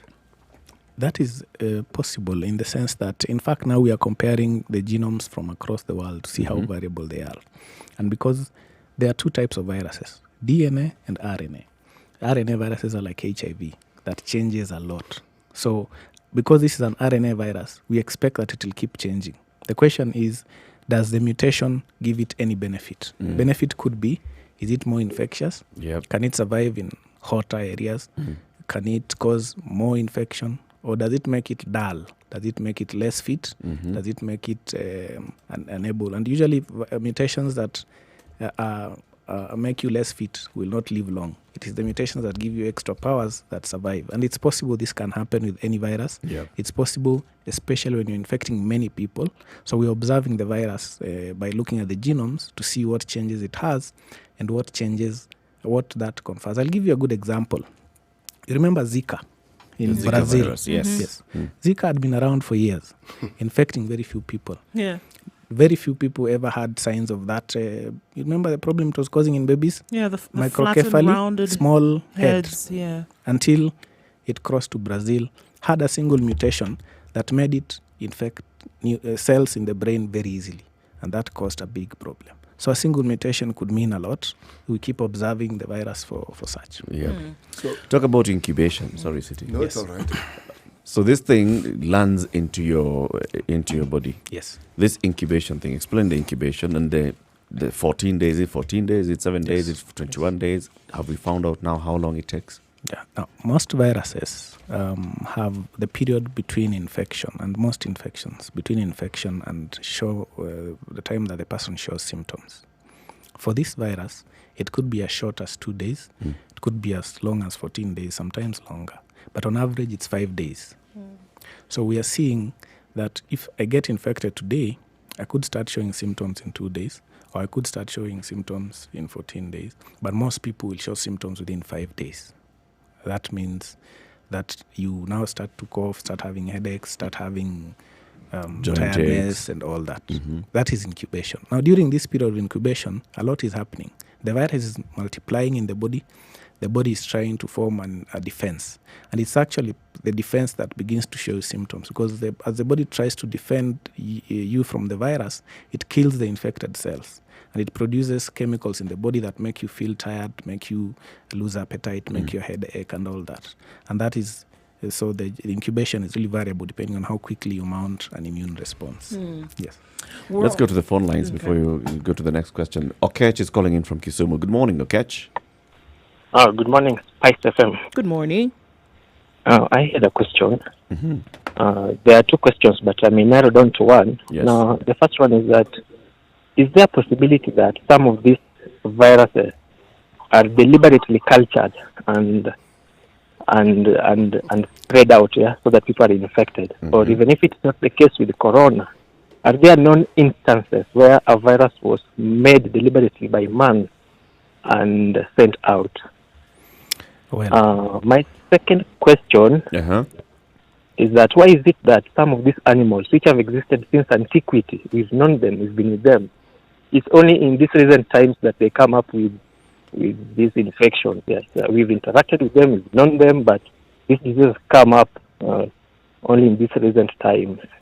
Okay, Dr. these are two very good questions. And what did he say his name is? Okech. Okech, yes. Thanks, Okech. One is bioterrorism, really speaking.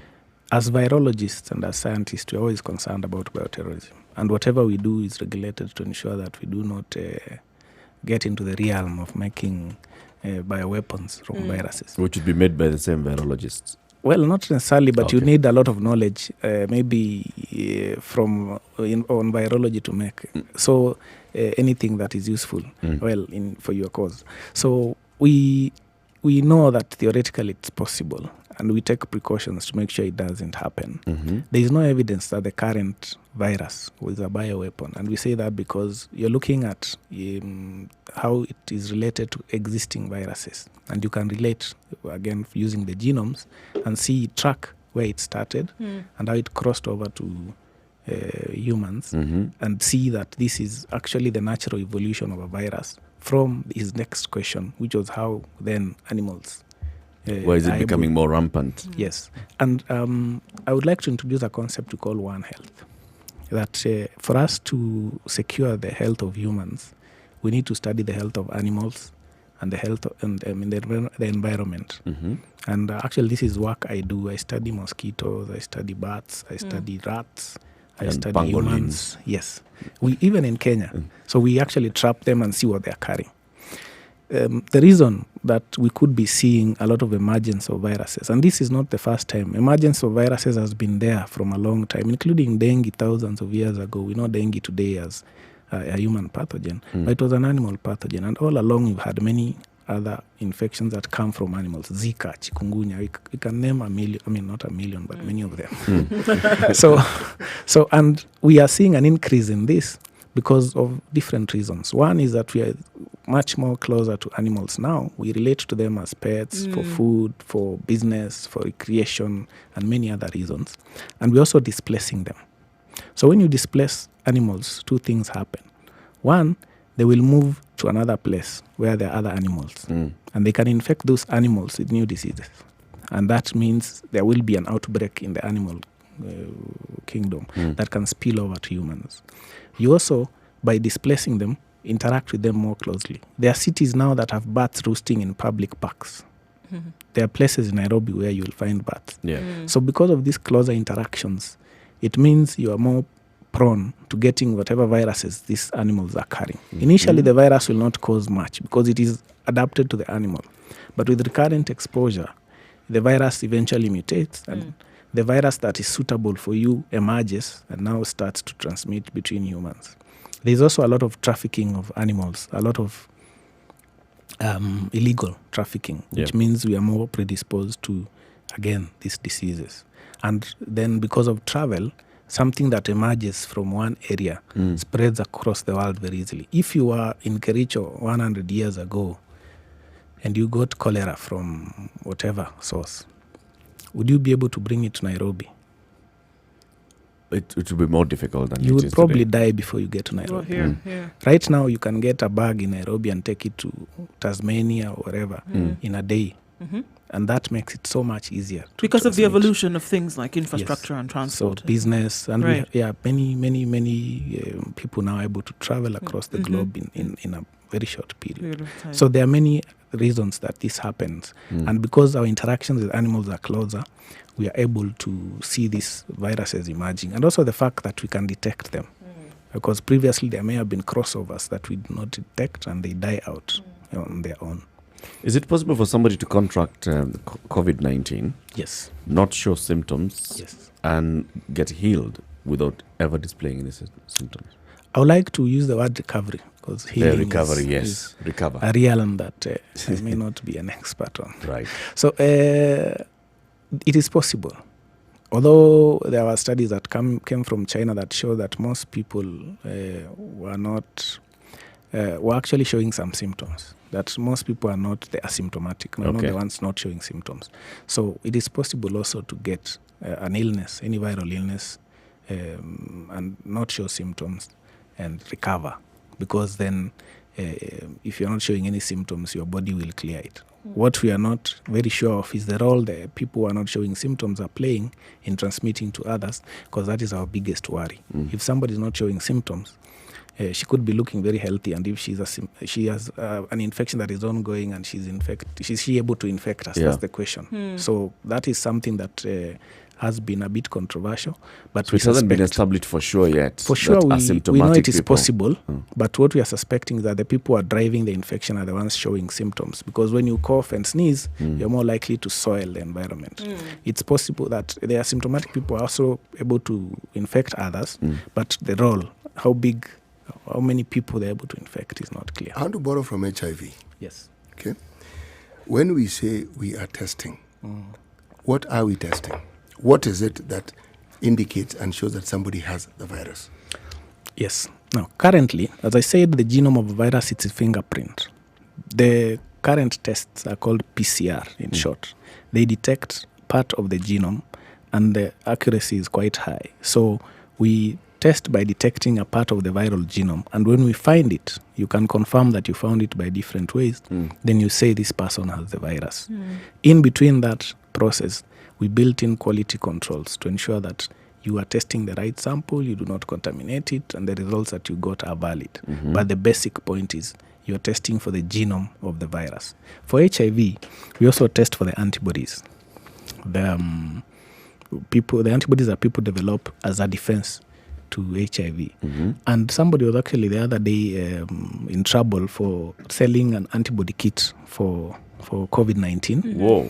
Yeah, the reason being we have not validated it because before you use any test locally, it has to be validated, and we've not had enough samples or enough people with the infection to validate that kit.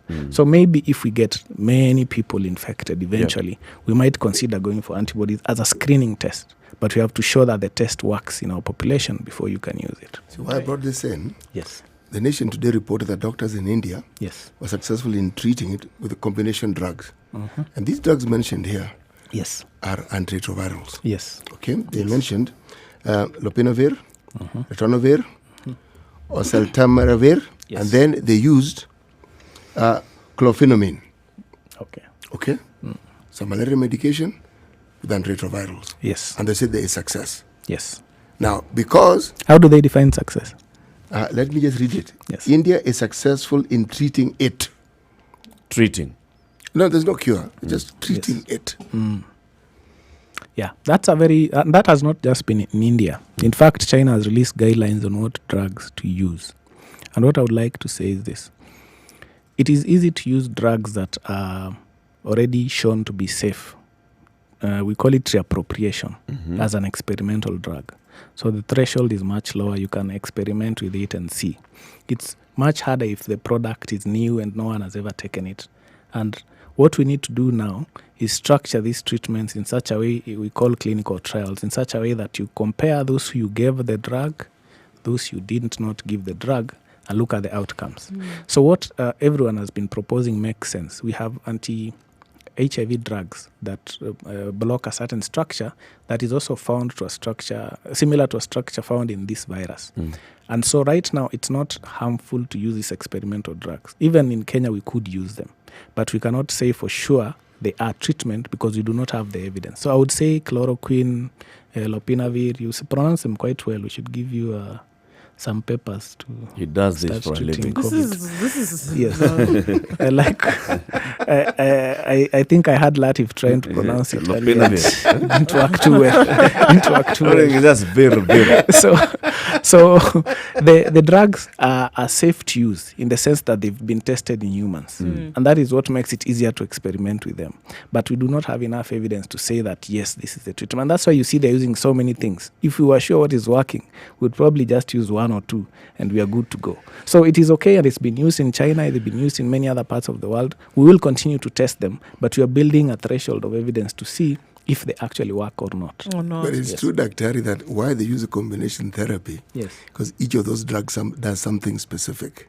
Yes, but there could also be a non-drug interactions, which we avoid for drugs, combinations we haven't used. Or we haven't tested Yes. in human beings. Yes. So there's a biological explanation why chloroquine works.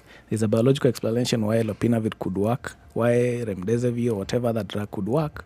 But there's not enough evidence to say for sure this is it. This is the combination. And it's okay to test now because the drugs are safe. We know they are safe from previous studies. So we will keep building this evidence. And once there's enough people compared to those who are treated with the drugs and those who are not, we can say, yes, this is the guy that works. I want to ask about about vaccinations when it comes to herd immunity, like you had mentioned. But I know we want to go to a break and come back, and we can look at the vaccines.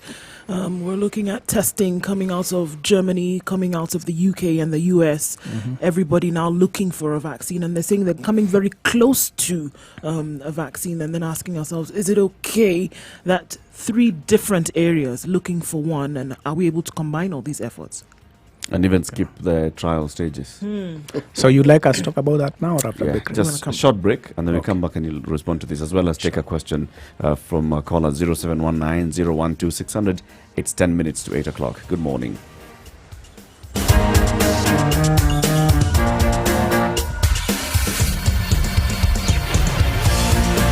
Spice up your life.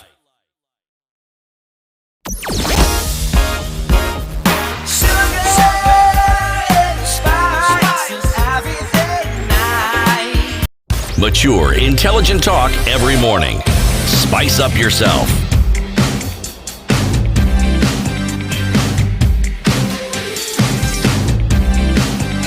Mornings done right. 94.4 Spice Up. 012 Alex is calling in from Nakuru. Good morning, Alex. Good morning. Good morning. I wanted to ask a question. Yes, go ahead.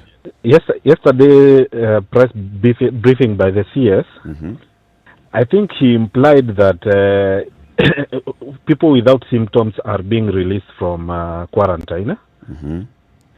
Are we testing them, or are we releasing them on basis of symptoms manifestation? Because we understand from China, what I've read on the news, is that there are some cases where the patients are asymptomatic. If we release them without testing, does it pose a risk to the general population? Should we stick to 21-day quarantine or 14-day quarantine also? Okay. Dr. Yes, thank you for that question. What we've seen that with the government do is that they tracked those who had been in contact with the few cases that we've had. They put them up at Mbagathi and they tested them, and those who were negative were released. So it was not just because they were symptomatic, it's because they were also tested and they were negative on the tests. But it's true that at some point, if we had many cases, we might have to tell people who are not showing symptoms to remain at home and quarantine, to ease pressure on the quarantine facilities themselves. But right now, everybody who suspects to have been exposed and meets the case definition will be at least seen at a facility and tested to make sure we are keeping track of the outbreak. Okay. Talk about the vaccines now.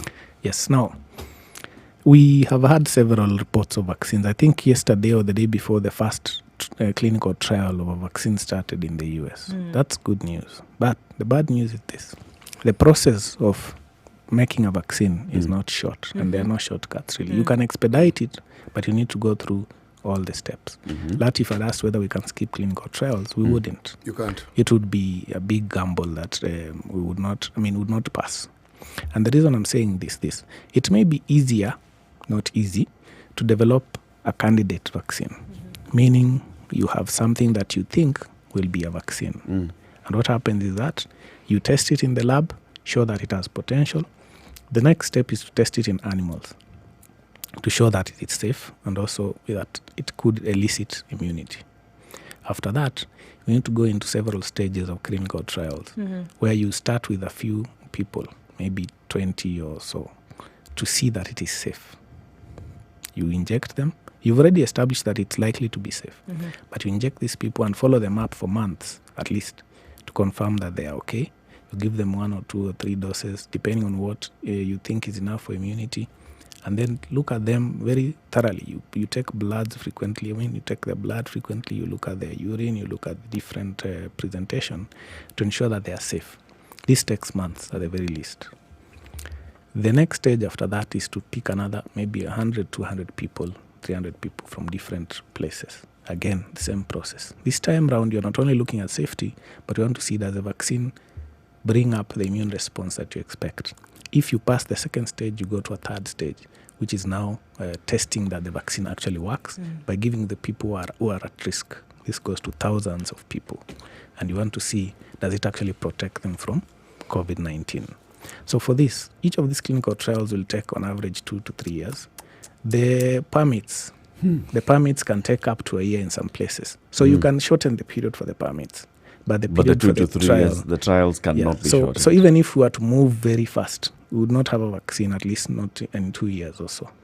So it may come in several months, but it's likely to take much longer. It's easier to develop to reappropriate a drug that is already safe than to get a vaccine into the market What's the preferable course here?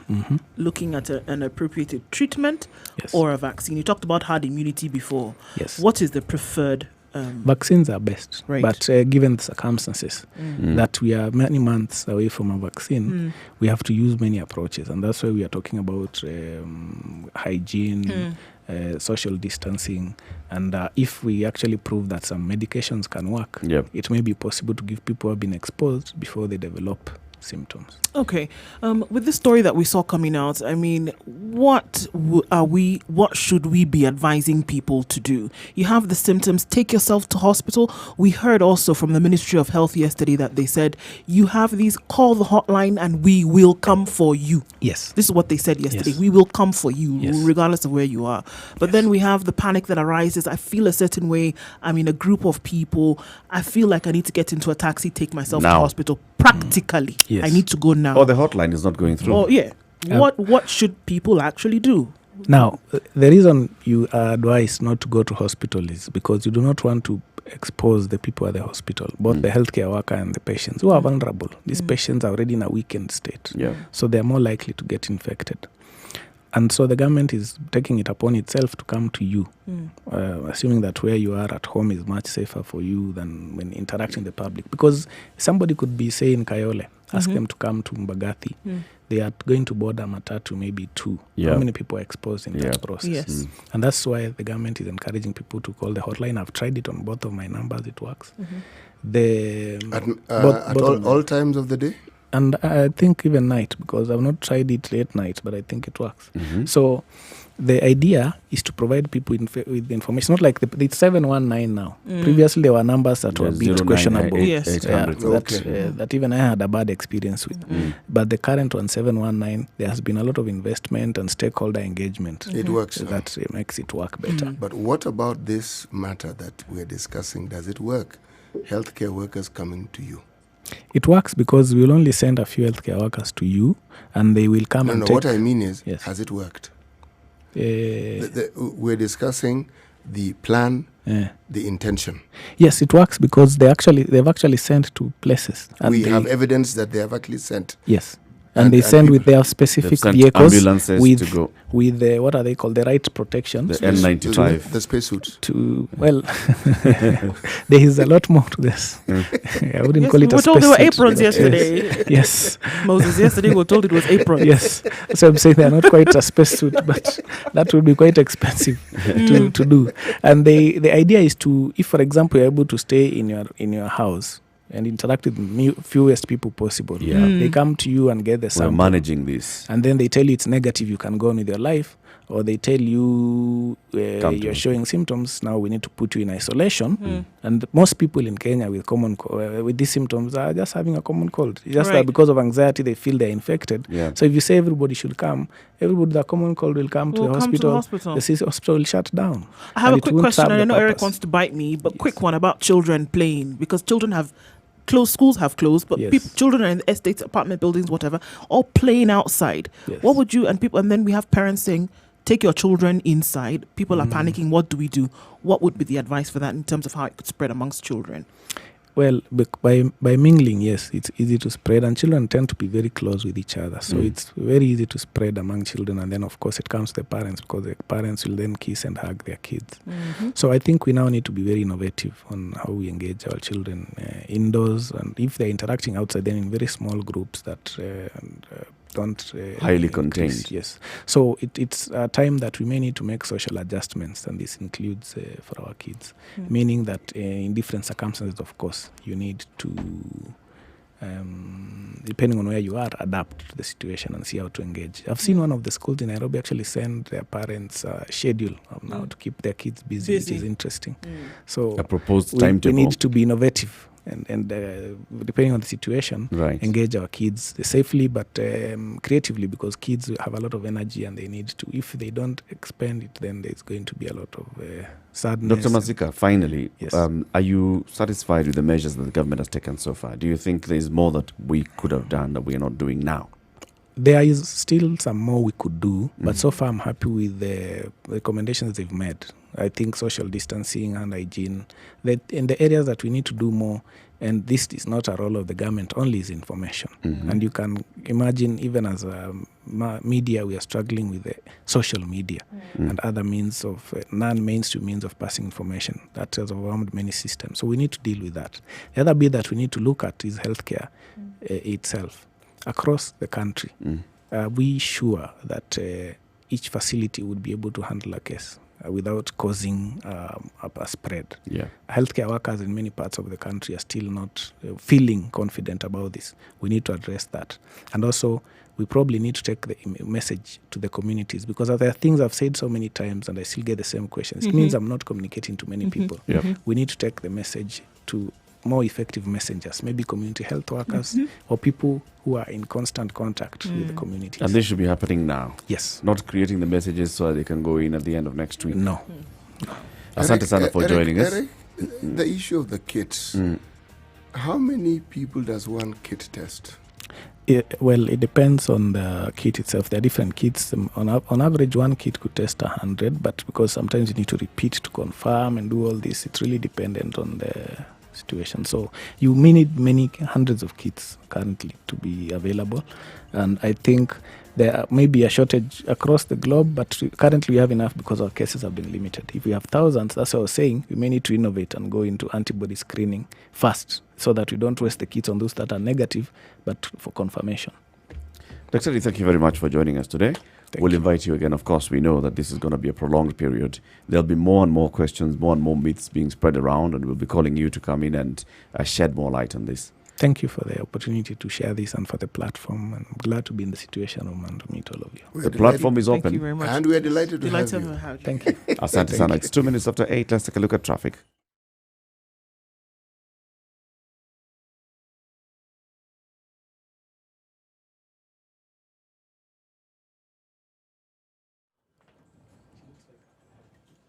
Everywhere you look, it's moving. Mombasa Road, Langata Road, Gong Road, Westlands, Thika Road. It's moving, moving, moving. This is a good thing today that we have people off the streets and nobody's having any issues. Industrial area, Jogo Road, moving beautifully this morning. It looks like we're not going to have much issues there. Langata Road, nothing is happening there. People are moving or have left already. If it does change, we would ask that you let us know. Spice FM KE is how you can reach us on Twitter, or give us a call. Again, let us know what you see. But it seems to be miraculous wherever you go, because everything has disappeared.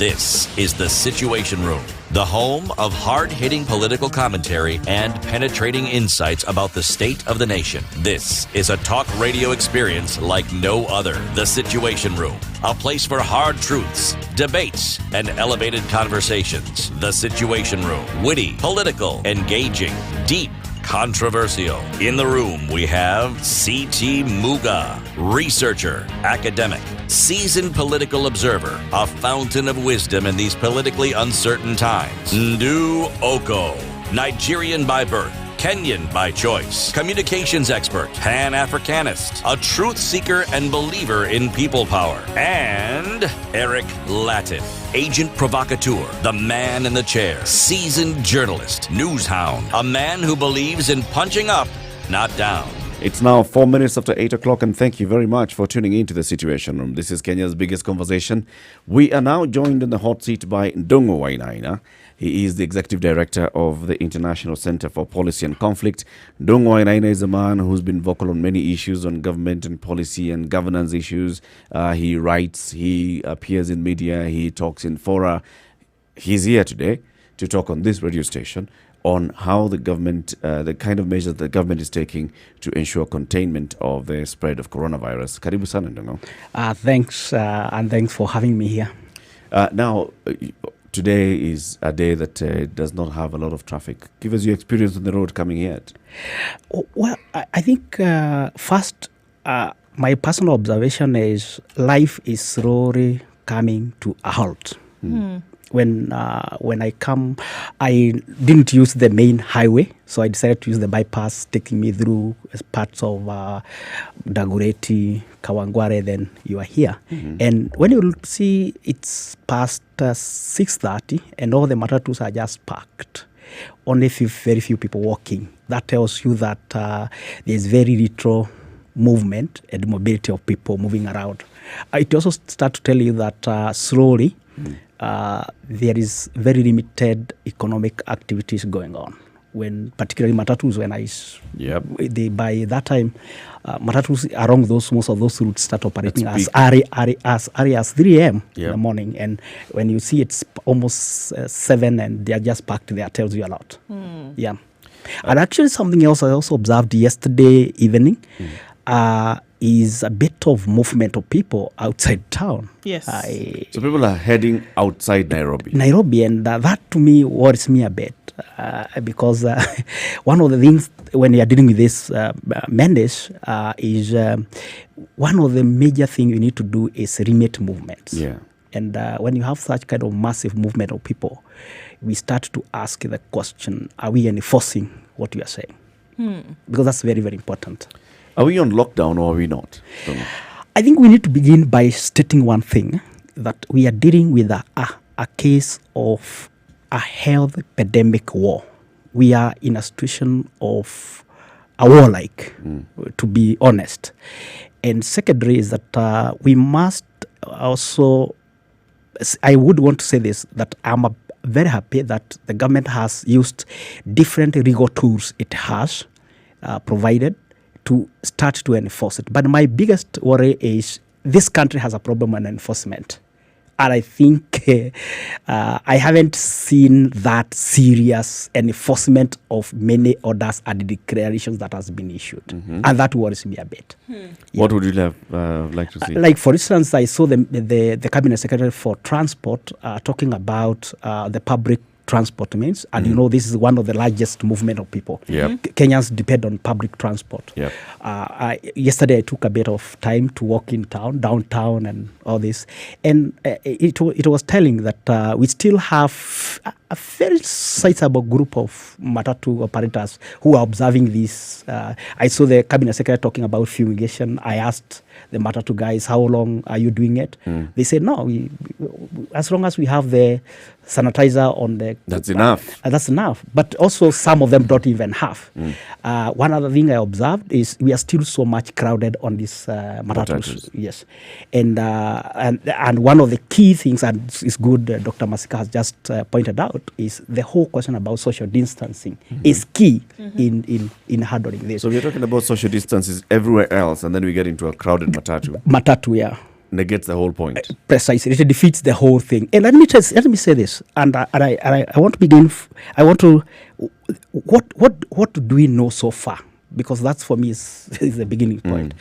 What first is that the entire essence, all the countries that have succeeded in containing this virus, they have been very, very proactive. They are 3-4 steps ahead of the virus. They are not chasing after it. Yeah. So they are taking early interventions without compromise.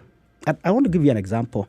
Look at countries like Taiwan, Hong Kong, and Singapore. These are countries that are just next door to China. Yeah. China. And as of this minute when we are seated here, a country like Taiwan had only 77 cases. Hong Kong has 157 And cases. the movement between China and these countries on a daily basis. Singapore has 266 cases. As we are speaking here, that's the latest data. What does that tell you? These countries, by experience they had with SARS and MERS earlier on, they are just like the countries that had Ebola. They created early intervention. They decided they must be ahead of the virus. They are not chasing after it.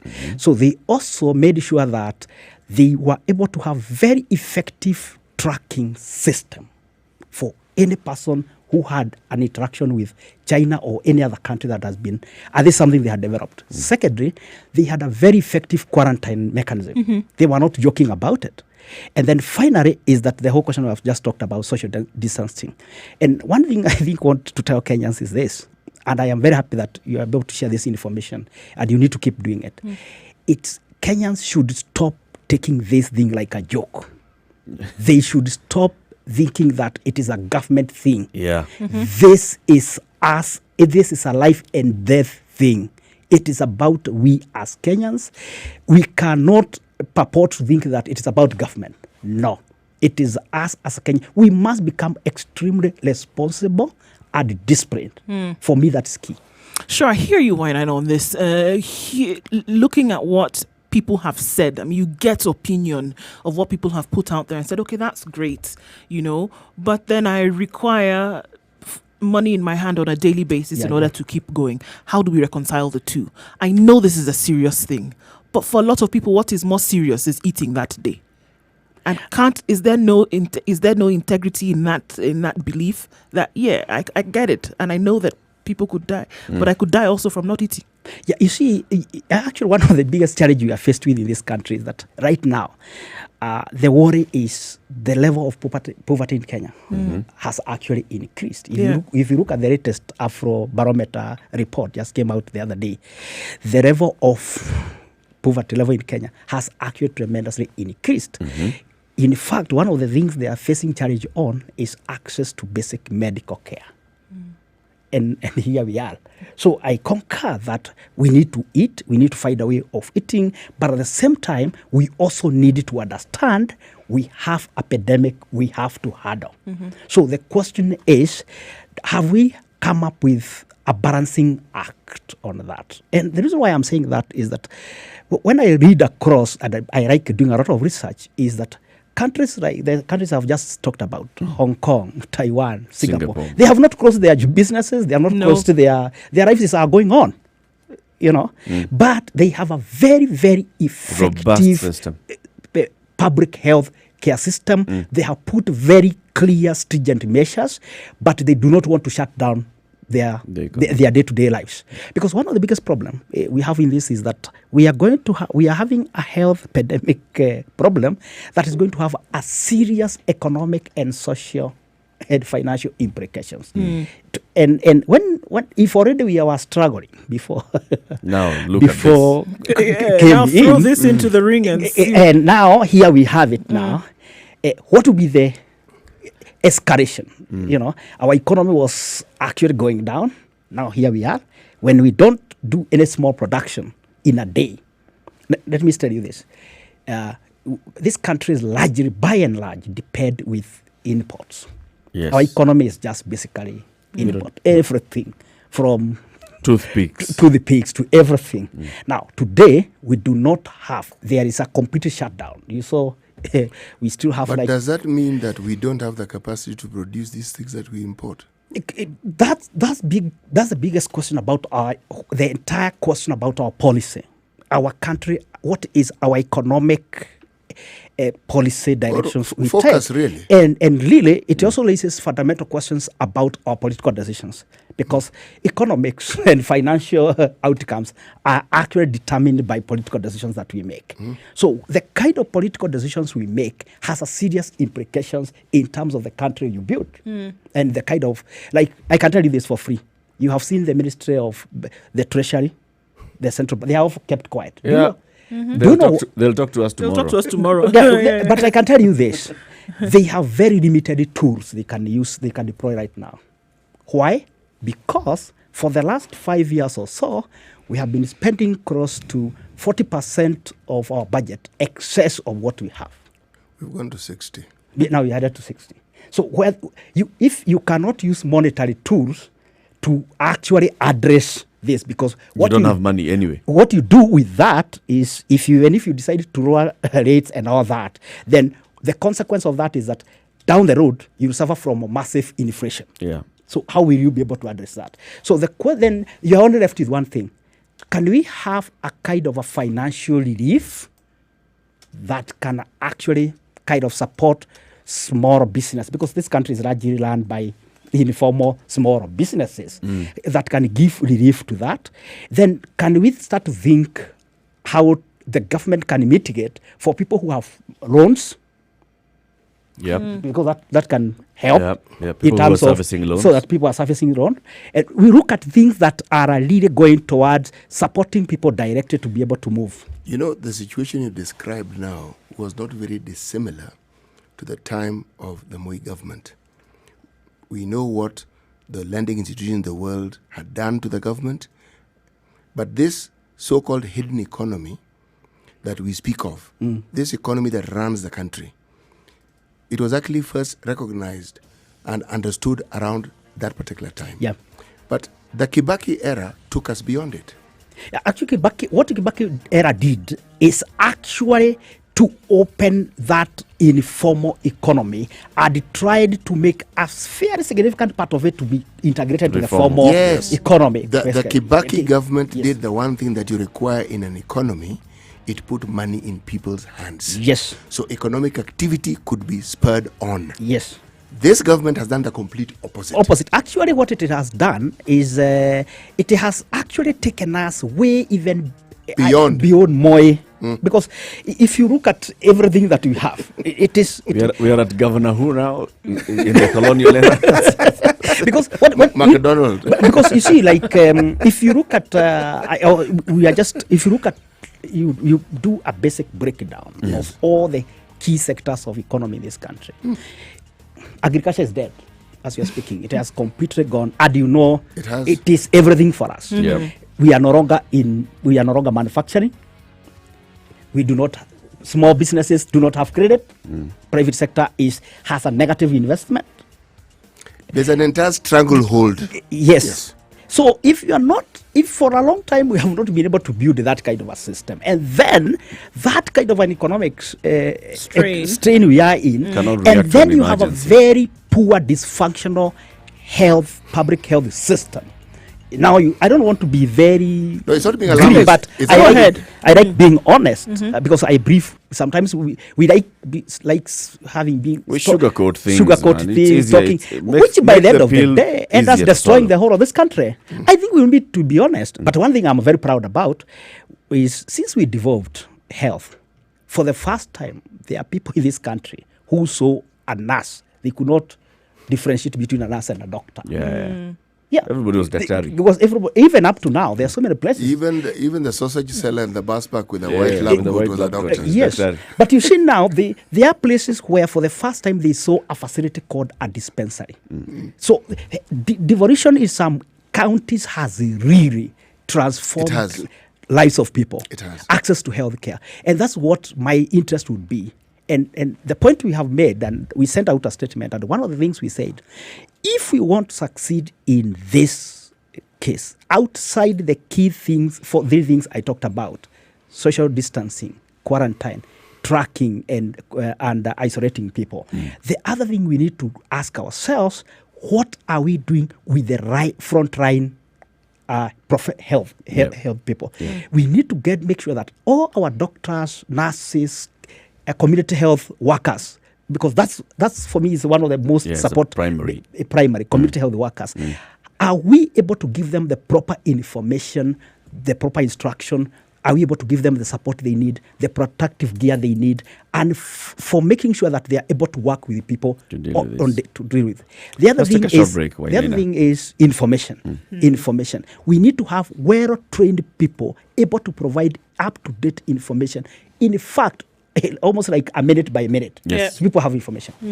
Take a short break at 19 minutes after 8 o'clock. Ndongo Anaina is the executive director of the International Center for Policy and Conflict. He's in the studio. We're looking at what the government is doing to address this, what has been called the epidemic globally. This is coronavirus. And now we know we have cases in this country. What are we doing? What is the government doing? Are those measures enough? What more can the government do? 19 minutes after 8. Good morning.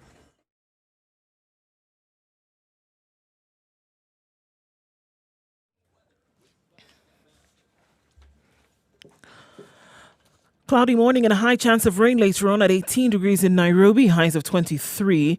Taking a look then into Nyeri at 17 degrees, is cloudy as well. Thunderstorms predicted for later with highs of 23 and lows of 16. It's mostly cloudy in Nakuru and rain coming through with highs of 25. In Eldoret at 16 degrees, it's mostly cloudy with expected rain showers later with highs of 24 and lows of 13.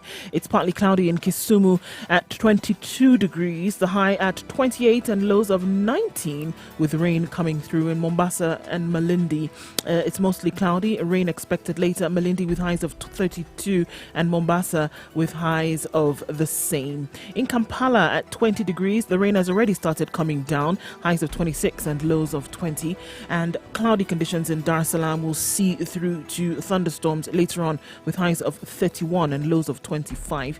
In Johannesburg, it's mostly cloudy this morning through the day at 14 degrees, highs of 21 and lows of 13. Wrapping things up in Lagos, where it's clear this morning at 28 degrees, a chance of showers later with highs of 34 and lows of 27.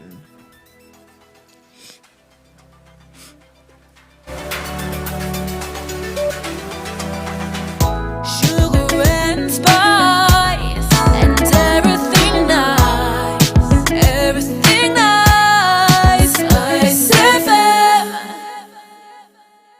Mature, intelligent talk every morning. Spice up yourself.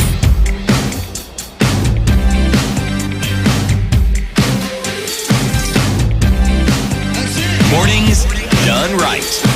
94.4. Hosts in the Situation Room, CT Muga, Nduoko. My name is Eric Latif. On the hot seat this morning, this hour, is Ndongo Anaina, the Executive Director of the International Center for Policy and Conflict. We are talking about government preparedness and reaction to this coronavirus. You're talking about health and healthcare, looking at our primary healthcare and ensuring that those people who work in that line are properly equipped, properly trained, and given the right information to deal with this. Yeah. And I want to give you an example. You saw in Bagadi Hospital yesterday. Is it yesterday when when they went on strike? They went on the go-slow. Yes. They raised, and one issue they raised is they don't have proper protocols. They have not been trained on them. They do not have information about the whole of this virus. Yep. They didn't have the protective kit they needed. They raised a number of things. And these are the real things that start to ask the question. Is what the government is saying, where is the practice? Yes. The disconnection between declarations, orders, and the practice on the practice. ground. If for instance, and Dr. Masika talked about the hotline, when I talked about well-trained people with proper information, proper instruction, I highly doubt, I haven't tried the numbers, but I highly doubt we have the kind of people who understand the whole this information about coronavirus. It is most likely if you have somebody on the other line, on the other side of the line, and you start asking those questions, then the first thing they ask you is, you can only refer you to this and this. And I want to give you a practical example. I called my mother on Sunday. The first thing she says in the rural place, the first thing she asked me is, I could hear she's very old now, is the panic. And because she's normally suffers from some form of allergy.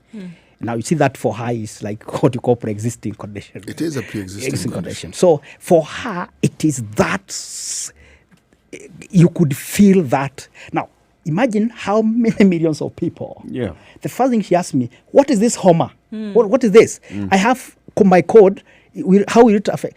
People need information. So there are 3 key questions we need to ask ourselves. How much information do Kenyans know about coronavirus? How do they differentiate coronavirus with the normal common code? Because one of the things you find is people will start to have a sneeze or a normal Then cough. they panic. And they're worried. They panic. The next thing is you find the hospitals being crowded. Yes. All right? Now, So we need to be proactive on this. I said we must be one step ahead of this. Let's not run after us. So the first question is, how much information is made available to the public to know and understand what coronavirus is? How do you differentiate coronavirus from the rest of normal thing? Yep. The second thing is people need to know what steps they need to take to protect themselves. Right? They need to have that information. Yeah. What actions do I need to take? Then the third is there are those government enforcement things they require. For instance, when you talk about public transport, and we know that's largely what majority of people use, Yep. to what extent are those public means, have they met the requirements set by the government? Who is on the, I don't expect, I don't expect a government to issue an order and then all of a sudden goes back to the office. I need to see officers on the ground monitoring the situation. With the way in which it has come out, if you use that as an example now, the third thing that you've said, if you want to now look at that and open it up a bit, say that, okay, what we saw is that it was punitive from the get-go, that if you don't have the sanitizers, or if you're not washing your vehicle, your license would be revoked for public transport. Is that the way to go about it?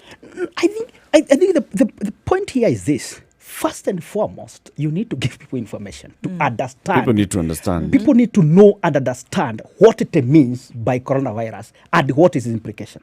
We are dealing with a disease that can take time to manifest itself openly. It is silent. It can, at this experience we had with China, with America now, with Italy, Spain, and they are telling a story that if you're not taking proactive measures, preventive measures, this up thing front, will overwhelm you. So the question is, when we tell Matatu people, you must fumigate your vehicles. Sanitize your vehicles. Sanitize your vehicles. Make sure that they are, after you do it.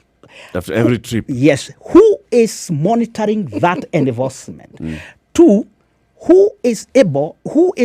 are we able to engage these people, or you just woke up in one and issued a declaration? But why not? They'll tell you there's no capacity. They don't have enough people to be on the ground doing this kind of thing. There's not enough money. That's what you'll be told. Actually, how do you deal with that? Remember this panic. There are very many of these people who are at home. But would why now do we become have essential police service. officers? I still see them just still on the roads. And one of the things that HIV brought into the healthcare system were field workers. Yes. Or social workers. Now, these are lay people who were then informed adequately about the disease. But it's not just HIV, even public health. They've had what you call lay workers. Yes. There are counties in this country Yes. who have employed that particular mechanism for reaching out. And one of the things they've done, Eric, and you got it, they have called on personnel who we refer to as retired, who have the knowledge to lead some of these things. And you know why? They are in the rural areas. So it isn't that the capacity isn't there. It is the know-how or the willingness to actually utilize what's available. Just the thinking. I'll give you an example. When it comes to communication, thinking. Yes. When it comes to communication, every ministry has a communications department. It does. Every state agency has a communications department. Each one. Now, many of them are at home because they are non-essential. They don't need to work from home, from the office. And they're actually essential. By the during way, this period. I want to tell all you this this. information Every people county can be used to spread information. Before even you go to leave alone, Even every county has every information county and officers. every department in a county has a communication officer. Yes. So the point is this: when I look at it, it's a point you have made is very, very important, because I made this point because I'm very active on social media.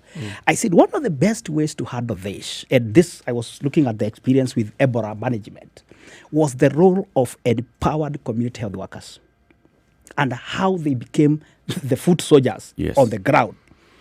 They were well equipped, well knowledgeable, well informed, how to handle it. They went out there in villages. Like, for instance, how they have expected by now, we should be spending a bit of our resources in public education. Yes. Even if we are going to mount speakers on vehicles and spreading that information. Yeah. This is something that should be done. Now, use churches. Use churches and all. But also this brings us to another one issue. What you call the entire national emergency response setup. Who are in it? One, we don't have a policy. Two, we don't have a law. We've discussed this before. No, not even that.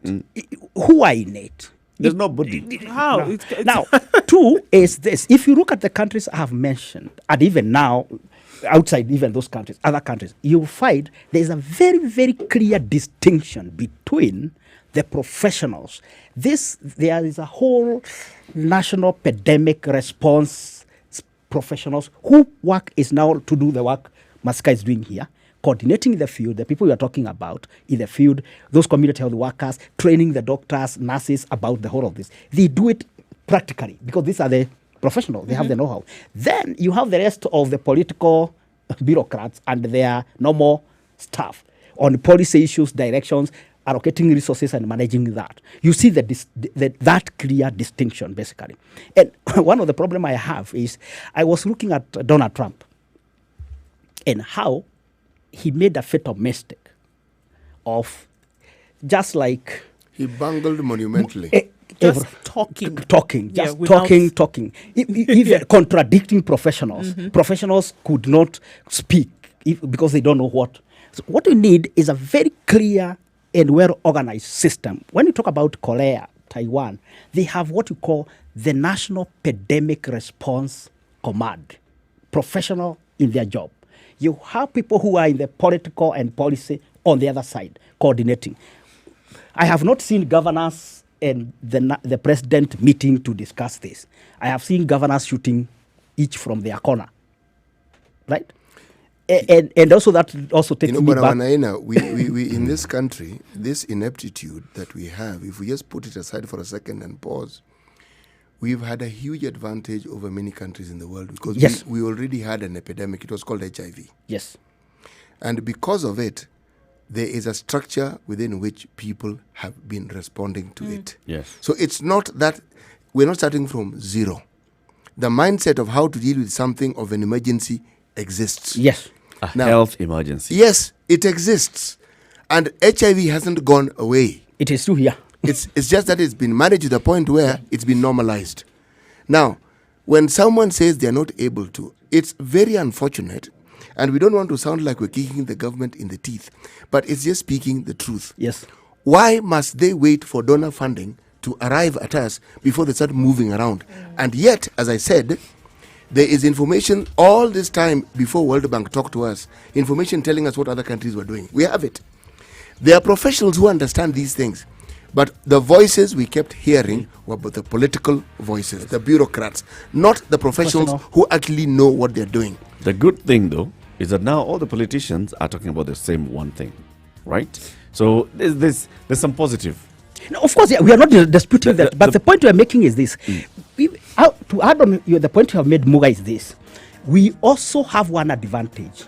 We have had countries that had already experienced the benefit of that information. Yes. It is already available. Yes. You see the document I've just given you. This summarizes the guiding questions. There are 3 key questions. The first question they're asking, how is the virus transmitted? The transmission mechanism. Yeah. That's the first question. The second question they're asking is the severity of it and how to manage it. The third question is, what are the prevention and control measures? 3 key questions. 3, and they're very clear.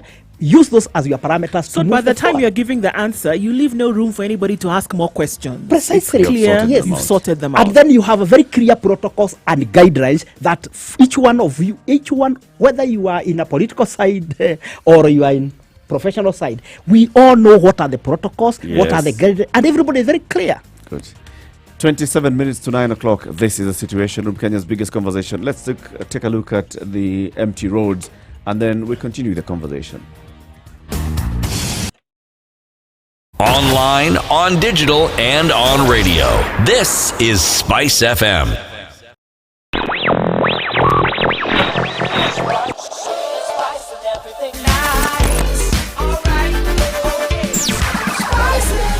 Spice up your life. That's what it is, really. Empty roads. Traffic. You have matatus on the side of the road waiting for passengers to take somewhere, and that is not happening today. 7 minutes from Roysambu to Ngara. Absolutely amazing today. Nothing happening. Valley Road absolutely clear, empty from Westlands to the city, to the University of Nairobi roundabouts. Wayaki Way till town, very, very smooth today. Really, nothing is going on. So, like I said, it could be that this is now the new ordinary. Anything out of the ordinary will be traffic if you find it somewhere. And do let us know. Spice FM KE, or you can give us a call 0719012 But these are the times to enjoy on the streets of Nairobi.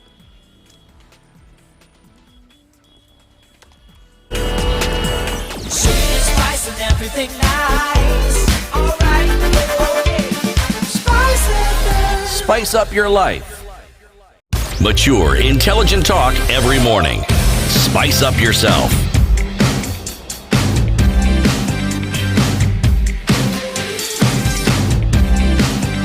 Mornings done right. 94.4 Spice. Dongo Anaina is in the studio. He is the executive director of the International Center for Policy and Conflict. We are looking at the government response to coronavirus, and what I'm hearing you say, Ndongo, is information. Not enough. It's not there, and also the kind of information you are getting is very scattered. It's not information. You need to break information. Not structured and organized. It is not structured. You need to break this information to a very ordinary person. Like I gave an example of my mother. Yeah. So when we talked on the phone, I explained to her. She could ask me specific questions, but I think also she was speaking from her pre-existing condition. But now she was concerned. How many? I asked myself when we were there, and she was very happy. She now understood and all that. Then the question she asked me is this: why is government not giving people this information? People there, and back you, this country is largely rural. It still is. Yep. It's largely rural. So access to information remain the radio. It's readily, that is absolutely correct. We discussed this thing actually very early in the morning, and we were talking about the need to utilize resources that already are available. Yes. Like we said, for instance, call centers. But the issue of transmitting information through the radio, we've been saying it for the last, 3 weeks, because this is something that can be said in the morning at 10 repeatedly. It's a service that any media house will be ready to give because it's a service to the nation. Yes. No one's going to kick a fuss and say, pay us. They'll just say, what do you require us to do? I'm informed people like Safaricom have already set up, within the call center, specific booths where they're dealing with this issue. The government has at its disposal legal tools that they can use to ensure that these things actually happen. In fact, one of the biggest legal tools they have is the Constitution. The Constitution, if you read the state of emergency article, one of the things it has done, it identifies national disaster Specifically. as one of the issues that can actually lead for calling of the national emergency, of state of emergency in this country. I think the government cannot claim to be having hands tied on anything. No. It is as simple as that. Because if for instance, today the president was going to declare a state of emergency based on this one alone, They can. it is a matter of invoking it and then using the correct lay-down procedures. And informing people about it. And it is well communicated. Then, and this, let me tell you something I've been asking. Adapt to today, and I hope, I wish Dr. Masika was here. And I really wanted to, I have been asking this question. Does this country has testing kits? Yes, we do. How many? That now, Where are they? now you've got into the real debate. This is the real thing. This is the real issue. In I have terms been of asking information that being- question know- for the last 2 weeks, and nobody The answers me. details you will not be given, but testing is taking place in the country. But if you want to look at this kind of information that's being shared vis-a-vis what's shared in other countries, I said yesterday, for example, the US is very clear about what they have and what they don't have. They talk about PPEs and they say, we have 12,400 to the letter. By the time that particular interview was over, she said, we've gone through and we've used. I checked my statistics and she said, right now, that number has gone down to 12,228. By the time she finished giving an interview, the number had gone. And they're very open about saying, this is what we have, this is what we don't have, for the purposes of people to then be aware of what is available and what is not. Okay, going on to another point now, we saw that the CS for the Ministry of Health yesterday said, and if I quote his words, I remember very clearly, he said, this is not a joke, this is not a drill, this is the real McCoy. What needed to follow that statement in terms of action, Wainaina? First, and I think you got it right. One of the things we need in this country is a government that is transparent. We need transparency in government. We need truth. We don't need this I want to pause for a little beating while. about the corners. We Repeat need it again. a clear transparency. Wanaina, you asked for a transparent government. Yes. Okay. No, I'm just saying this because No, I'm listening to you. That's what we need. That's what around your mouth a little bit more. I have used that Yes. word. We need a Yes, transparent yes, government. yes, In a yes. situation like this, by the way, even if you issue million and million declarations and orders, and you yourself, like, let me ask you a question. The reason why I kept asking about testing kits and where they are and how many we have is the next question I'm going to ask is, do we have a contact tracking mechanism? You know, you're asking difficult questions. I also Olai. think, let me just come in here. I think, and that's what I was talking about, the systems of government. The system of government of ours where we major on the minors. We, as the population, we need to be thinking about the basics. Let's make sure that we do not expose ourselves to this virus. Now, Number one. whether the government has the testing kits, how many, do we have tracking mechanism, that is secondary. No, it is not. No, Do you know no, why? no. No, just hold on. Do you know why it is not secondary? Already we have 4 cases in this country. Yes. No, Right? already we have been informed that there are we 4 have 4 confirmed cases. Okay. Yes. So I'm Carry on. operating See, from that point. see again the Kenyan people. No, the reason why that's so important is this. We do not have the know-how or knowledge how many people came into contact with these people. Yes, we don't. Now- No, we don't. Now, just hold on. Yes. In the case of Taiwan, Hong Kong, Singapore, they have even a texting system that the moment a case is reported, they have a record of whether that person was involved in any form of movement, Yes. from where to where. And They what have a time data he record on that. That data record is fed directly to the immigration and custom so that they're able to see who are the people who came with this person. Yes. You saw there's the struggle that was in Parliament yesterday when the issue came up that part of the MPs had travelled on that same date. on the same Flight. Now look at that the stampede that came about that. That tells you we do not have a clear protocol on how to go about contact tracking of these people. Yes. And now if we are having a virus that is silently spreading, by the time because we don't have that tool, then by the time the thing comes, how many other people No, would the have? so So it's a Still simple. with those all are the of facts. so that's We what- don't have the tools, all right? Precisely, but- And as we are speaking right now, that virus is spreading in the country. Facts. Yes. So what should we be concerning ourselves with as the citizens? Is it the fact that, the government does not have this No, tool? The no, government we is are- not telling... no, That is the no. government's job. Let's separate ourselves from the government. Now, what our main job as Kenyans, and I have used the word social distancing. Yeah. A good example is we now can confirm there is very limited movement of people. If the traffic update you have just given shows there is that limited movement. So Kenyans themselves are starting to take it a bit, I am assuming, they themselves, if there is no that movement. The second thing we should be able to ask ourselves is, are Kenyans taking it seriously by just making sure they have access to a soap and water? Now, the question I asked yesterday, which I said, people could be accessing Kasmoro Kipade soap, but most likely to get water in Nairobi is a problem. Yep. Right? So have we been able to set up as Sonko water points around the cities? People can, in different locations where people can just access that water alone. Because that's, for me, those are the very big. I am not interested with these sanitizers and all that. I'm more interested with things that an ordinary Kenyan can be able to get. Yes. One other thing we need to ask ourselves, and this is something that if you look at the kind of life, particularly we live in informal settlement, we live in a very, very congested habitats. Yep. We must admit that, right? Yep. Do we have a way of making sure that in that setup, and this is where now the community health workers comes in handy, because they can be able to, become part of that system to support it, so that we are able to Kenyans are able to do basic things, but they will not be able to do basic things if they are not being provided with the prerequisite information they need. Do you know there's something that Eric was getting at? Hold on, CT. Let's hear from John, who's calling in from Nyandarua. John, good morning. Yes, morning. Hi. Good morning. Good morning, John. Yeah, very fine. I'm in Nyandarua. Nyandarua is fine. Now, I want to talk about this corona thing in Nyandarua. Yes. Being told to wash our hands. Yes. And the water that most people in Nyandarua use are stagnant water. It's stagnant water from the dams.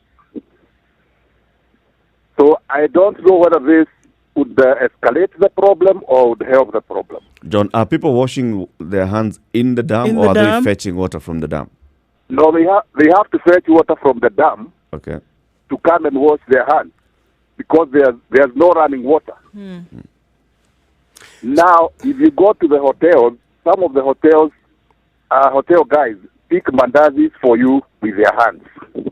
They don't have that to handle. That's a problem that the health department in Nyandarua should look at very seriously.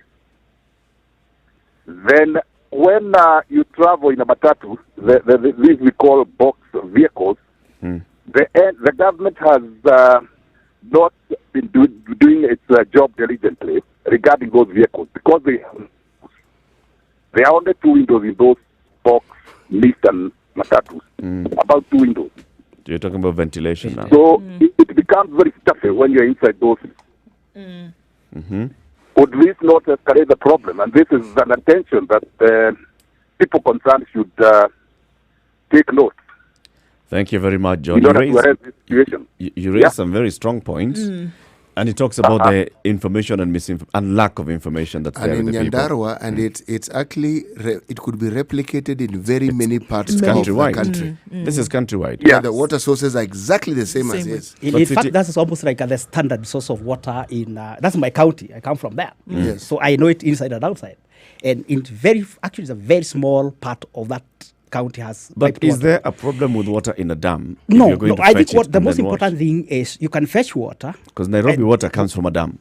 Definitely, but from Kisumu Dam actually. But you see it goes through process of purification and all that. But the point here, I think he's trying to make is, and this is all about information, is any water I can access as long as I'm using soap water. Yeah. Or must the water be running water? Yeah.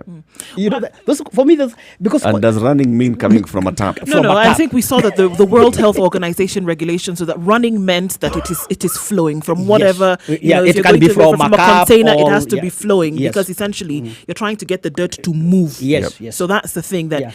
So you're advised then not to wash your hands in a bowl, but that the water should run through and then go out. And I think these are the things that we're looking at in terms of information that must be shared. Because something as basic, you would think, oh my goodness, why would you need to ask about that? But it is vital in a case like this, where somebody's asking, all right, can I wash it in a bowl as I would normally do and then toss it out? No, it needs to be poured then onto your hands as you're washing, mimicking the motion of it coming from a tap. Yes. Right? So these are some of the basic things that I think absolutely need to be shared. And then across the country, because unfortunately a lot of things focus in Kenya on Nairobi. What about outside of Nairobi? Is this information being shared, and how is it reaching? Because we really can't joke around. Well, let's come out of this short break, and then we can attempt to respond to that question about the matatus and the ventilation in matatus. I think we asked that question to Dr. Moses Masika, the virologist, and he responded about air and circulation of air. Good morning, 12 minutes to 9 o'clock.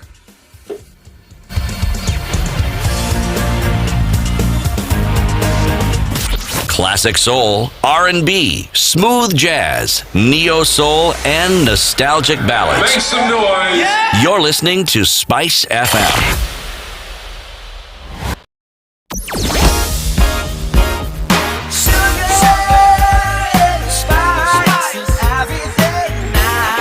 Mature, intelligent talk every morning. Spice up yourself.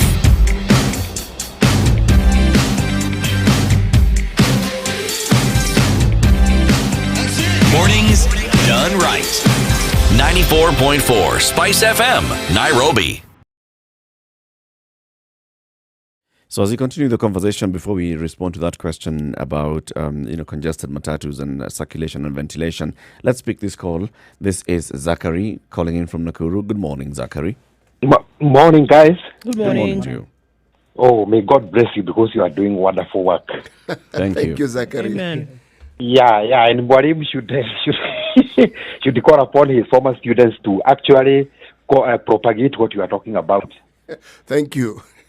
Yeah, now, very briefly, I want to state about religion and this disease.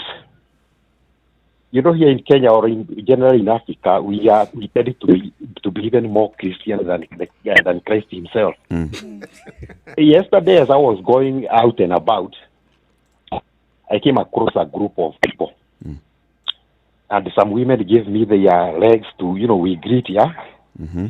But one guy stubbornly said, "You have to greet me with your hands." Yeah. I asked him why. He told me, "I believe in Jesus and I believe in religion, and this disease is not killing me, and I'm going to live to be more than 100." Right. And he was serious.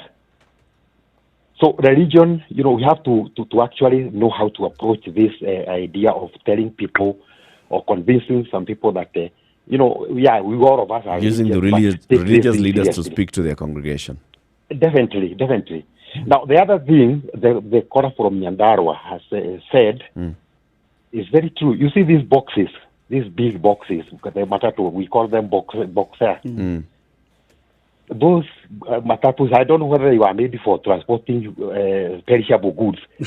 They are very poorly ventilated, and it is true they have two windows. Yeah. Like me in particular, I like airy conditions. You see, anytime I bought those whatevers, I make sure that I tell them, please open, give us air. And the people who are sitting now next to the window, is like they become angry. So the government should think about it, yeah? Then the final point I wanted to make is this, yeah? The rest of the world is very, very much concerned, and we are fighting this menace together. But then I have not heard anyone mention about areas that are semi-rural, like Syria, like Arabia, like even Somalia, Yeah. So don't you think that the world could actually be working hard to eliminate this menace? But then we are forgetting those three places where there is no with weak governments. order. Yeah. True. Good point, Zachary. Thank you very much. Let's start with the ventilation issue. Well, I mean, if you want to look at that, people getting into vehicles, the first, this is something across the board, the first action or non-action in this case is actually not to open windows. People are sitting and you're getting where you're going. And again, in messaging, this is something that needs to be shared, apart from, I do agree that vehicles need to be sanitized. It's what we see, but nobody's taking that into consideration. Nobody's actually doing it. Nobody's thinking about, all right, how is it going to help? Because people don't see the import is not being carried through. I think the point we need to make here is very basic, and I think Dr. Masika made this point. This disease is transmitted through droplets. Yes. It's not airborne. So if and it can stay in a surface for more than 24 hours in a surface, any surface, right? Or when you are speaking like the way you are speaking, that's why you are even being told keep some to observe the distance. Is because as you are speaking, you can be spitting, the droplets. So when the concern they are raising here is simply this: if you are all of you congested in a matatu where you all next to each other, in fact, it raises even more bigger question. In a matatu, you sit 2 people or 3 people or 4 people. Yeah. Right? The next, the distance between all of us is actually it's not even half a meter. Yep. Actually, you're almost like 20 centimeters to each other.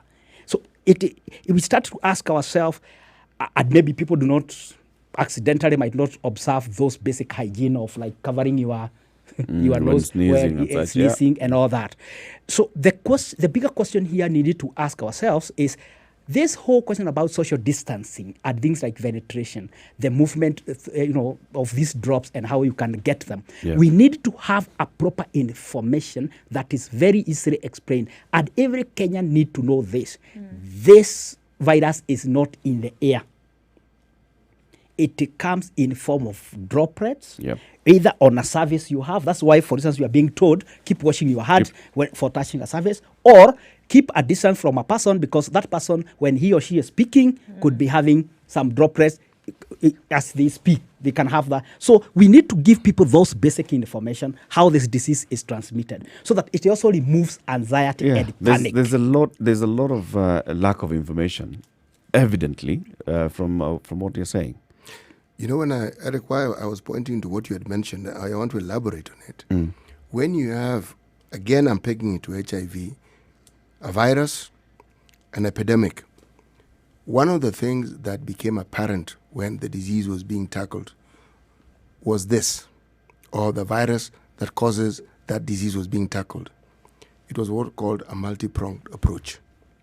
So, when our friend Zachary talks about misinformation within the religious sector, religious leaders were brought into that discussion. So the pulpit was not just used for preaching the word of Christ, but it was a platform for social issues as well.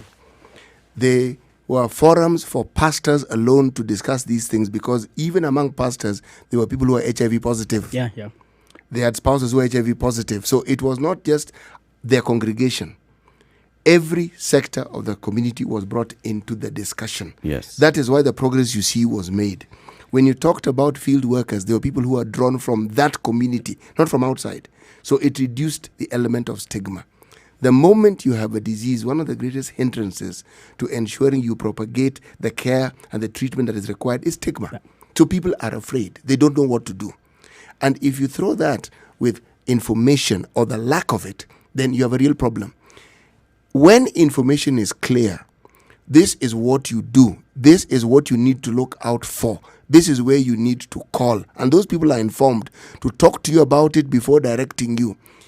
The levels of panic go down. The point I was actually making, and it's completely what you're saying, is we need to be very clear to separate what government's role is and what our role is. I think there are basic and things then we are empowered and we focus on our role. Because everybody does their job. I think it's necessary. I mean, because at this point, when you say what government should do, unfortunately, they are in the minority. The majority of the people don't have any say when it comes to the role of government.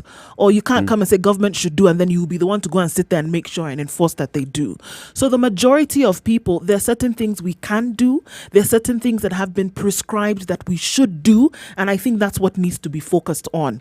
Social distancing, washing your hands, don't touch your face, and then make sure that you are in isolation. If you exhibit any symptoms, if it becomes difficult for you to breathe, call the number and somebody will then come for you. It is clear. Yes. It is clear on that. That is what you have control Keep over. repeating that in this over case, and over and over. the thing that you have control over is the thing then that you should practice. Apart from that, you don't have control. There's nothing else that you can do.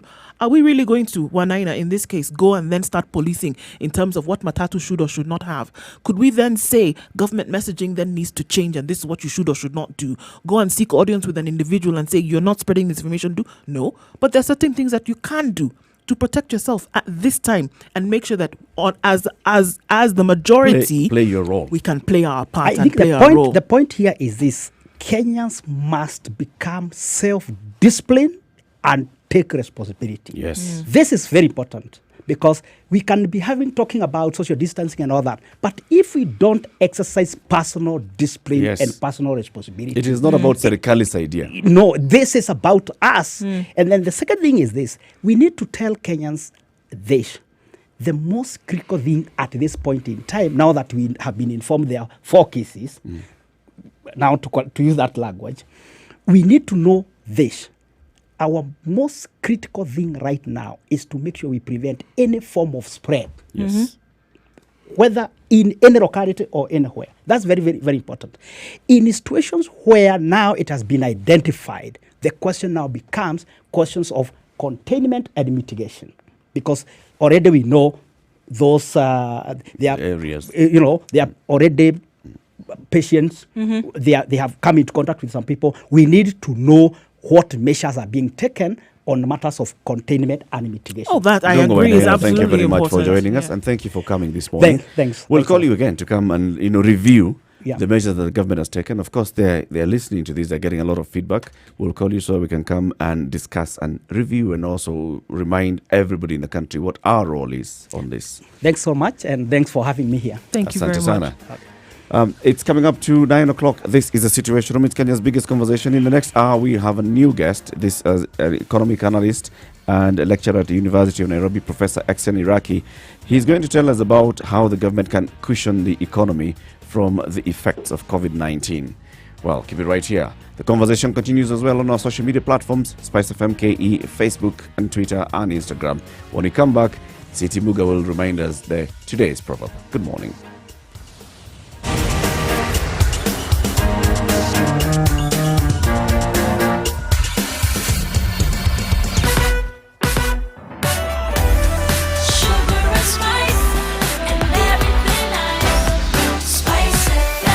Spice up your life. 94.4 Spice FM, Nairobi. Traffic. I don't know what to tell you. I have nothing, really. It hasn't changed. Hasn't picked up anywhere. I have nothing. In this case, nothing. Not even outside Nairobi? Roads leading out of Nairobi. Just Thika Road, we still have that where we see outbound, a little bit more traffic on Thika Road, and then parts of Wayaki Way heading out in that direction. But apart from that, traffic is outbound, not inbound. Not inbound or within. Nope. If it does change, CT is very interested in this. Spice FM KE. We'll be checking up on your information.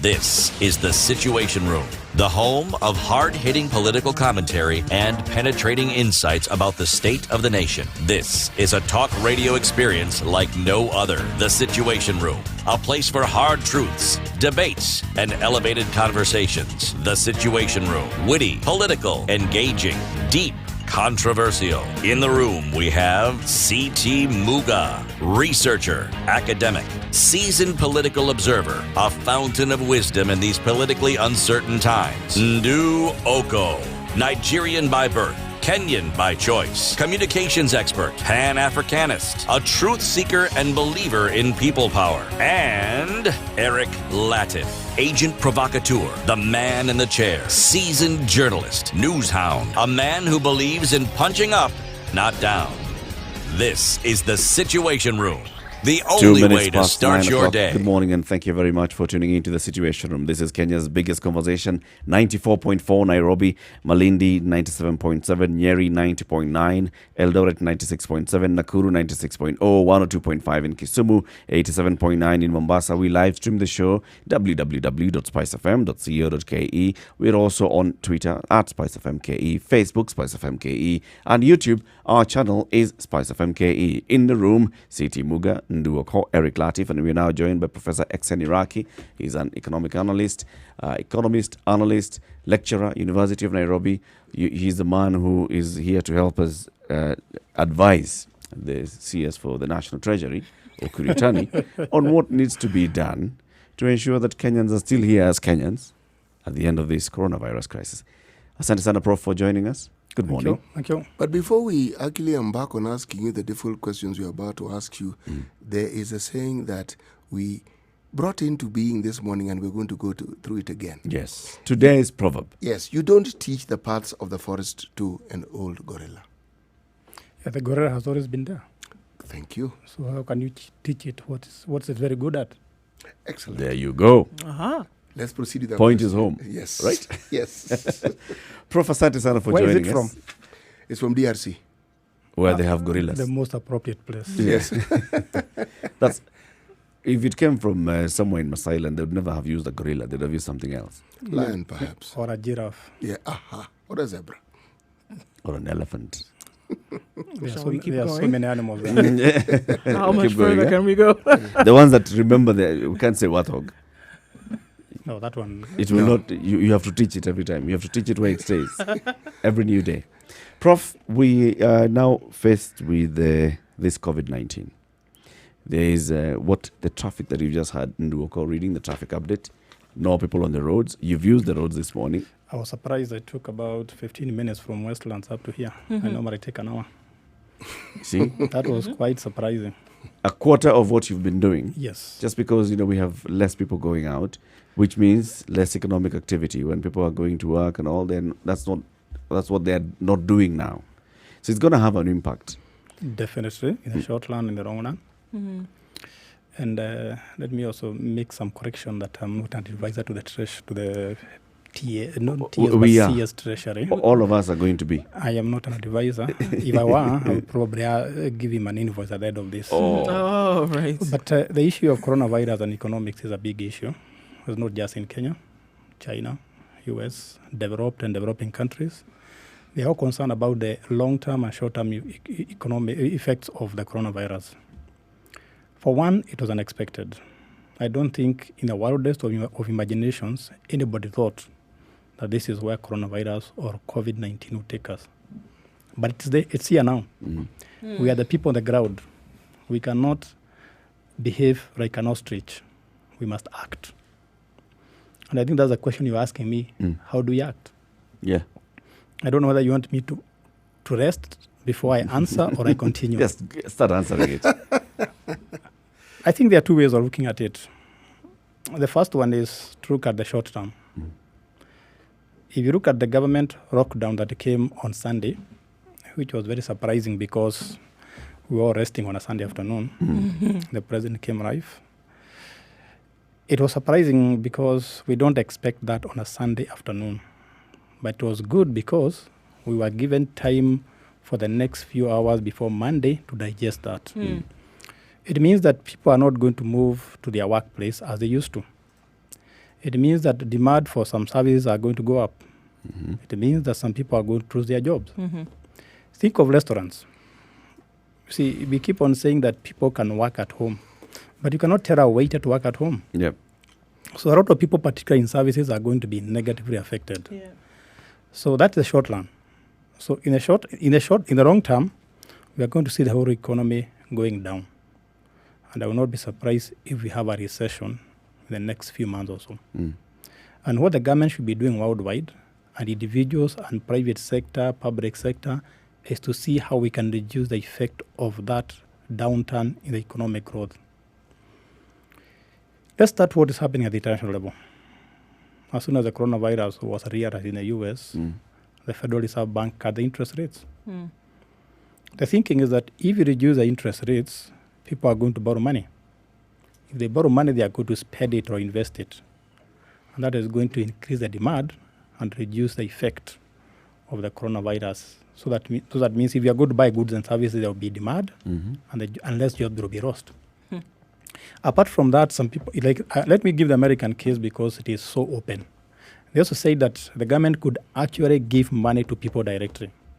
You can imagine going to your post office and you find a check there, or going to your account and see there's some money that has been put there. This is ordinary citizens or businesses? Ordinary citizens. So that if people get money, they can spend it immediately. Now, the alternative to that was to give people some cuts, some money through their payroll. So that instead of getting, let's say, 20% in tax, the government can get maybe 15%. Yeah. But that will take a long time before it gets into your bank. That's why they're thinking of sending money directly to the citizens. Immediate stimulus. Yes, immediate stimulus. It's also, and they're also proposing about $850 billion US dollars as a stimulus package. So the government can come up with new projects. So you remember that for you to create demand in an economy, you need to spend money. And the money can either come from the bank, from the government, or from individuals. So the government is thinking that if we can have some projects, big road, big infrastructure projects, then that will create demand in the economy. And that will trickle down to the people at the grassroots. Beyond that, there's a talk of tax cut. But the most immediate one, the one that I saw being implemented immediately, was a cut in interest rates. What US is doing it is not doing it alone. The Bank of England is doing the same. The European Union is doing the same.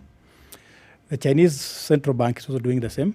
And a lot of big or developed countries are trying to cut their interest rates, bring stimulus packages to make sure that they reduce the effect of coronavirus. But let's come down home. I've not heard, I saw in the papers today or yesterday morning that the central bank or the treasury is trying to do something about that. So I'm expecting the next monetary policy committee chaired by the central bank governor. I suspect they are going to cut the interest rates. But the private sector is also acting. I saw M-Pesa saying we are going to reduce the cost of transactions. I saw Absa Bank giving some indications is doing the same. But if we are going to deal with the problem of coronavirus, it's not going to be you and me. It must be concerted effort. Everybody must play his part. Everybody has a role to play. And most important, we must stop spreading rumors. Like the ones I'm hearing that people are leaving the city and going to the countryside. I saw that yesterday when I was going to Karatina, but it is parents going to pick their kids. Just because a certain naughty character took a photo of traffic jam the other way around does not mean that people are freeing the city. So I'm more concerned about the rumors than even the virus itself. The misinformation out there. Misinformation. Everybody now is a medical doctor. It's actually a good point that you've made because, yes, until today, Monday, Tuesday, Wednesday, people are going to be picking their children from boarding schools. So you expect that kind of traffic. That is right? it. That people living and going to collect their children from boarding schools. Now, back into the economy, and there are many things that have been said. One of them is, in the Kenyan case, what do we expect that our National Treasury to do? There have been calls for... But from my past experience, anytime you cut VAT, the first beneficiaries are not ordinary citizens like you and me. It is a businessman. So how will the government make sure that the cut in VAT is reflected into the price of goods and services? If the government can assure me that, I would support that. But I think that the easiest thing the government can do now is to give us subsidies so that, you remember when there was shortage of maize flour? Yes. The government can do that. Because if you interrupt the supply chains as it is happening now, because people are not moving, then I hope there will be no shortage of food, because that is so critical. So, because people have to get food from the source, to the markets, the supermarkets, and so on. So if people are not going to work, there could be some shortage of food and so on. So the government can give us subsidies so that directly the price is reduced. How about price controls? I don't like price controls myself. Just for this short measure. Why? For now, I'd like saying to know why this he is the doesn't like price, price it stays that way. This is what the president was insinuating when he said, the competition authority to ensure that traders are not hoarding and therefore creating shortage and increasing prices. Why not just say directly? I think the president is an economist. That's why he's not saying directly, because anytime you control the prices, you know what happens. We have shortages. So I remember when I was a young boy, we used to have price controls. Maybe that's why I don't like them. And my mother would tell me, go and buy me some sugar. And the price of sugar was controlled. So I would be told by the shopkeeper, can you also buy some matchbox? Can you buy some tea leaves? Can you buy exercise books? Things that were not necessary. So I think because of my past experience, I don't like price controls. Unless you can tell us how you are going to implement that. Because it's very easy to institute price controls, but how do you control that?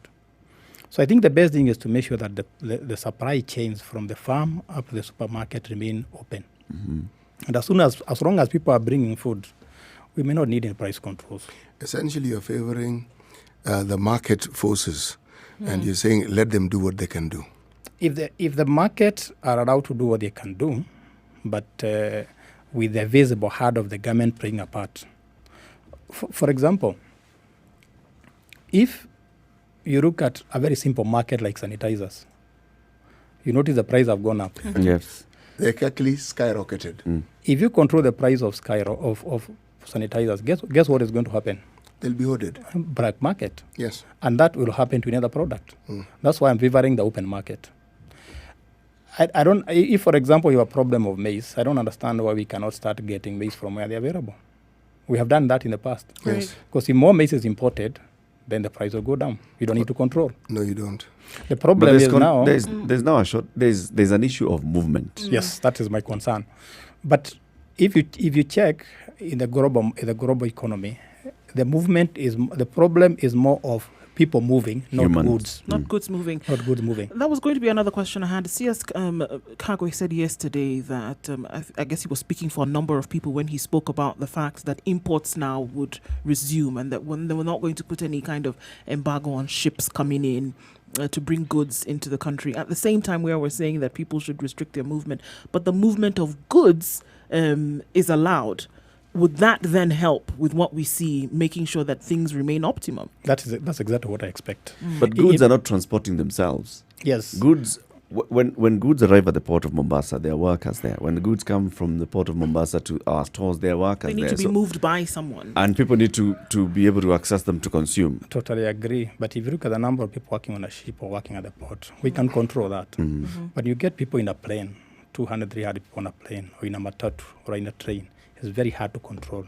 But for goods, we can even use some bit of mechanization to make sure that... Actually, if you look at the mechanization at the ports, including ours, think of the human transactions. They're limited. That's true. All those containers are moved by equipment. Everything that you have... It was noted, however, that people coming off these ships then would go into quarantine. He talked about the fact that sanitation would take place. They were in talks with KPA to make sure that, you're talking about cruise ships? Yes. No. Cargo ships. Yes. Cargo ships bringing the people in goods. Working within. Yes.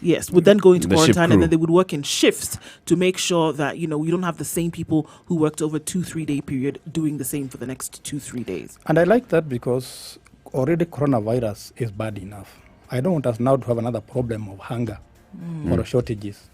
We already have corona as a very big problem at the national and international level.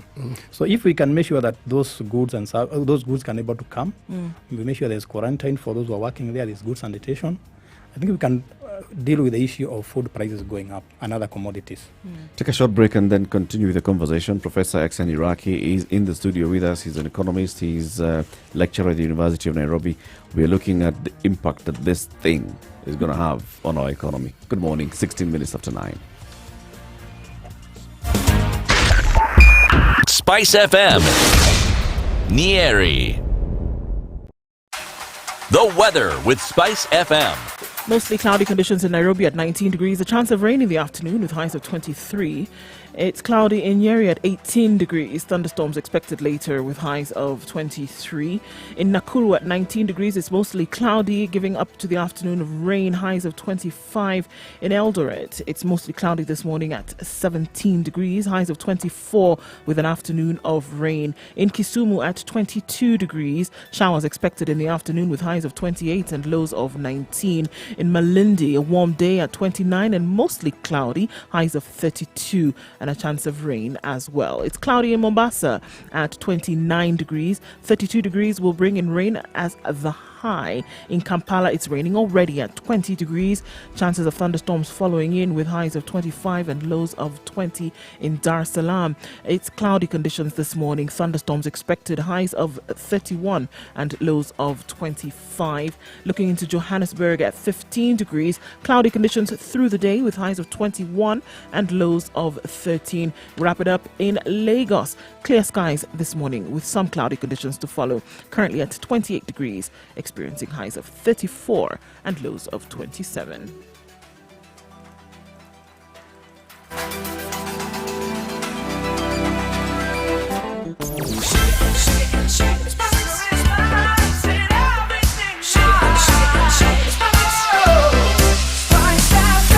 Spice up your life.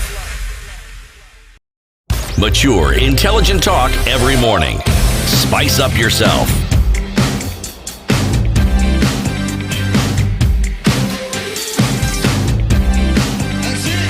stories done right. 94.4. One of the things that evidently the coronavirus has done, from the discussions and from what we read and from what we know, is that it has not just exposed the underbelly of the government and its inability to deal with critical things, but on a plus side, would you not say that, one, it provides us with an opportunity for some honest conversations about what we are as a country, where we are, and also how it is that we can look at our commercial and industrial sector and how best it can actually be supported to meet such a problem should it ever arise? I can't agree with you more. I think you're one of the few Kenyans I've conversed with, and you're looking at the positive side of corona. Because to me, it's going to shake the nations, and people are going to start seeing things in a different perspective. Take something like the health services. Already, even before corona, people are complaining that the health services were not sufficient. So if you now bring corona, you shake the system, and people start realizing, well, we're really ready for this. And we have the best systems. It's even going to shake the political system, because you can see the BBIs have been postponed. So what are people going to start thinking between now and the time the BBI resume, if they ever resume? It's also going to look at the BBI, the coronavirus is going to start forcing us to start becoming more creative. For example, everybody is now saying, can we have online classes? People are now talking about the stored project, the so-called laptops. People are saying, if we had laptops, then online learning will not be a problem. So I think coronavirus has a positive side. We only hope that it will be more positive than the negative side. So if you look at the international level part of it, at the international level, countries are now realizing that we are no longer islands. That used to be just a statement, but now people realize that no country is an island. This global village thing is actually real. That's true. You cannot stop virus spreading to your neighborhood. So I think people are going to start now thinking more of a community.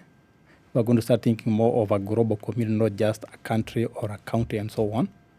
So I see some positive side of that.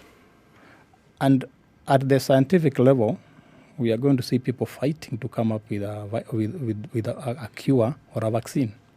So we could say that maybe the coronavirus problem will not even be solved by the medics.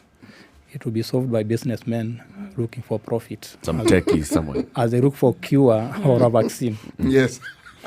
I don't know whether you saw this news item that did not bring a lot of traction. I think over on Sunday or so, or Sunday, I think it was Sunday afternoon.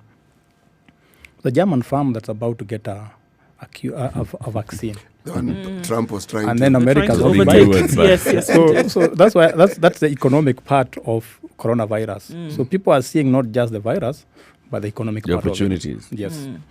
In terms of collection of data, we look at the informal sector, bearing a big responsibility of carrying the economy. And now, if you look at people making a day-to-day wage, what they depend on, and then in the light of perhaps being asked to stay home and not come through, how is that? What kind of effect do you see this having on the economy at large? That's since we started this conversation, I think there's the best question that has been asked this morning. 83% of Kenyans are employed in informal sector. But when you look at the prescriptions we are giving for coronavirus, they are targeted at the 17%, people who are formerly employed. If you tell somebody from one of the slums to work from home, it does not even make sense to that person. A lot of Kenyans work from hand to mouth.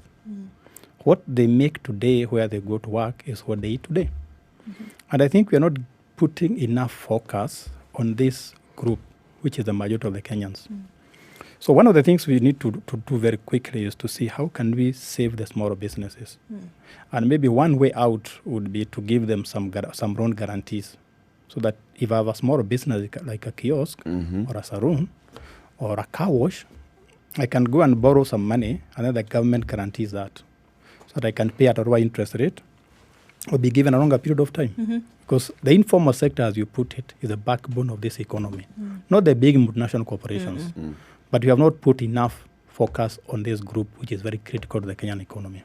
So I believe, and I agree with you, we need to put more focus on that. So and this that's one of becomes my a cheaper, suggestions. it becomes like a cheaper loan to the small businesses. Yes. we can give them long-term pay, and then we can give them at a low interest rate. Because they can pay at a low interest rate because they are guaranteed by the government. Because anytime you have a good guarantor, then you can charge a low interest rate. Okay. And maybe this is the time we need to go back to my friend. This may be the time we start to think again. You remember the Biashara Bank? If that Biashara Bank was operational, well capitalized, then there's a time we should be saying we have this big bank here that can start giving small scale farmers a guaranteed loan. So a lot of rethinking will have to be done. Any impact on that to the government? Because also I'm constantly thinking, whatever the government is doing, it's. You're asking if they can afford it. Yes. And whether it affects its operations. In fact, I can go back to my neighbor here when he said, why don't we relate VAT so that nobody pays VAT? If you notice, some of the big companies in this country have been struggling to get VAT refund. So the government also needs money. Yeah. So we also must look at the other side. If we cut taxes, if we say you're not going to pay taxes, why is the government going to get money to fund its services, including medical services? Yeah. So the government must get an alternative to cater for the shortfall. And do you know the easiest source? It is what nobody likes. You start borrowing money. So Kenya is already complaining you have overborrowed. And that's why I will get back to you. This thing is going to shake the way we think about the economy, about relationship, about the government, about our funds and everything. So, but I think in the short run, we should probably borrow some money because people, Kenyans don't like hearing that. If we go to the international market, we can borrow at a better rate. But the Euro, despite all the controversy, so we can borrow some money or maybe get some. I saw World Bank giving us 8 billion. Yeah. Maybe IMF should come in and give us some money. Then we can use that to mitigate the effect of not collecting enough taxes. Prof, shed some light, now that you've mentioned the World Bank, shed some light on that money. What does it mean? It's in 2 tranches. There is 10 million and 50 million. What exactly is this? Are these loans? Is it free money? Is it aid? Is it a grant? Let me expose my ignorance. I just saw in the media that the government of Kenya is getting some money, and I would really want to know what they are going to do with it. Maybe. Are we required to pay back? I'm not sure about that, but it appears to be just a grant because it looks to me like an emergency fund. So the government will probably put it into the best use. But I don't know what type of fund it is. I've not heard any details from the Treasury. They call it part of the emergency fund that the World Bank has set up specifically for this COVID-19 problem. I can actually now read the thread on the World Bank Kenya tweet. Huh? Yes.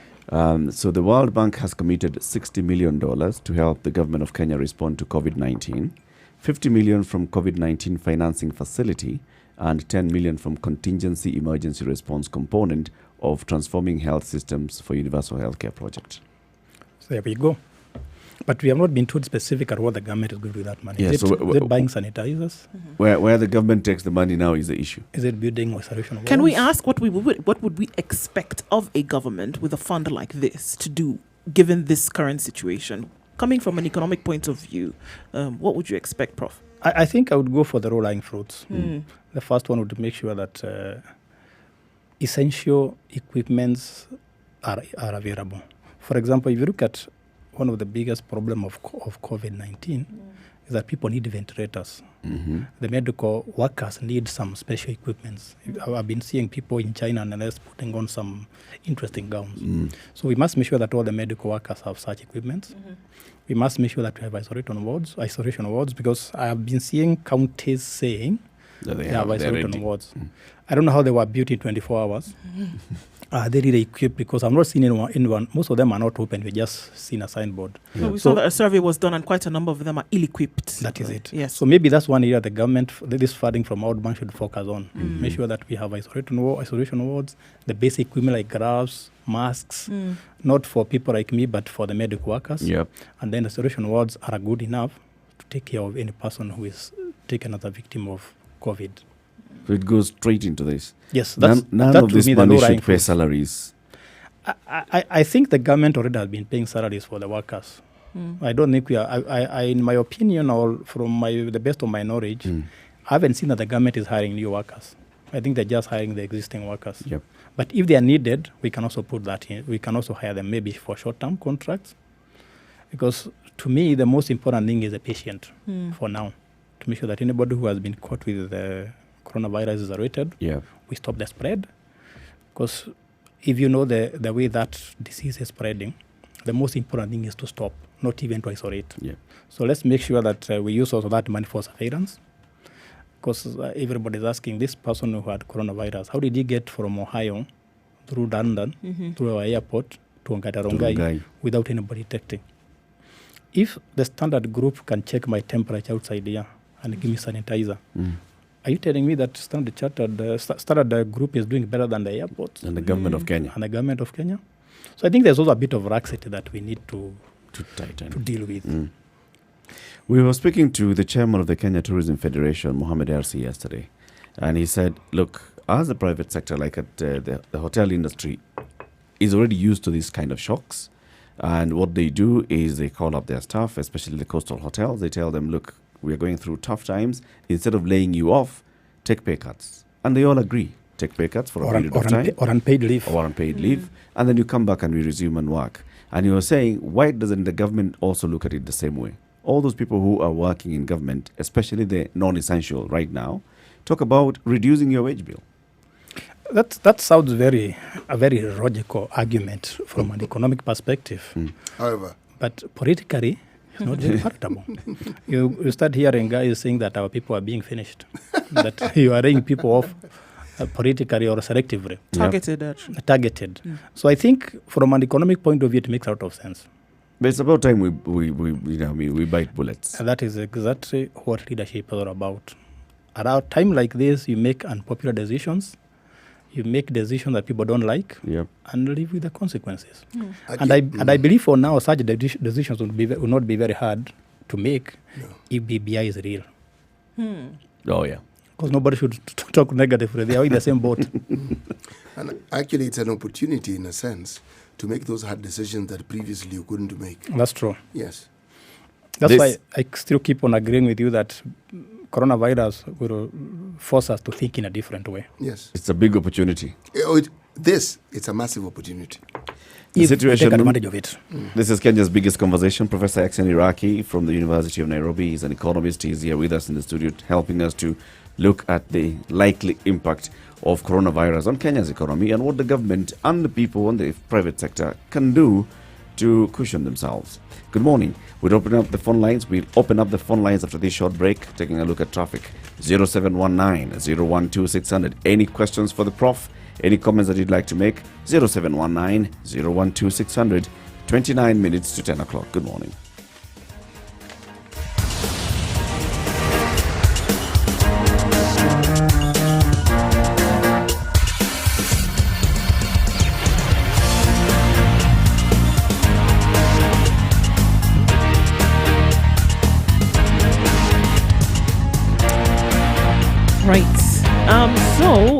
The one action that we'll see today is that an electric pole on Kangundo Road just knocked down a truck.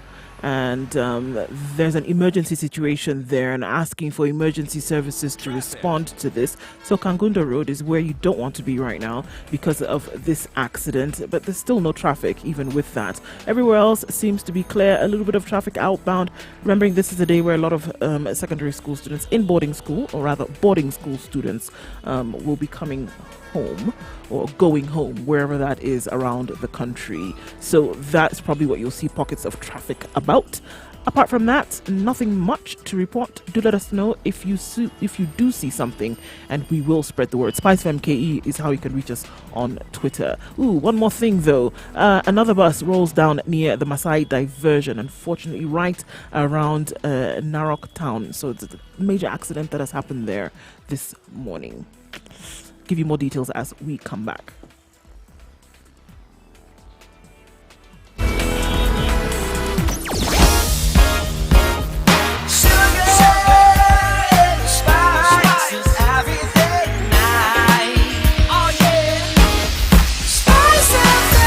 Spice up your life. Mature, intelligent talk every morning. Spice up yourself.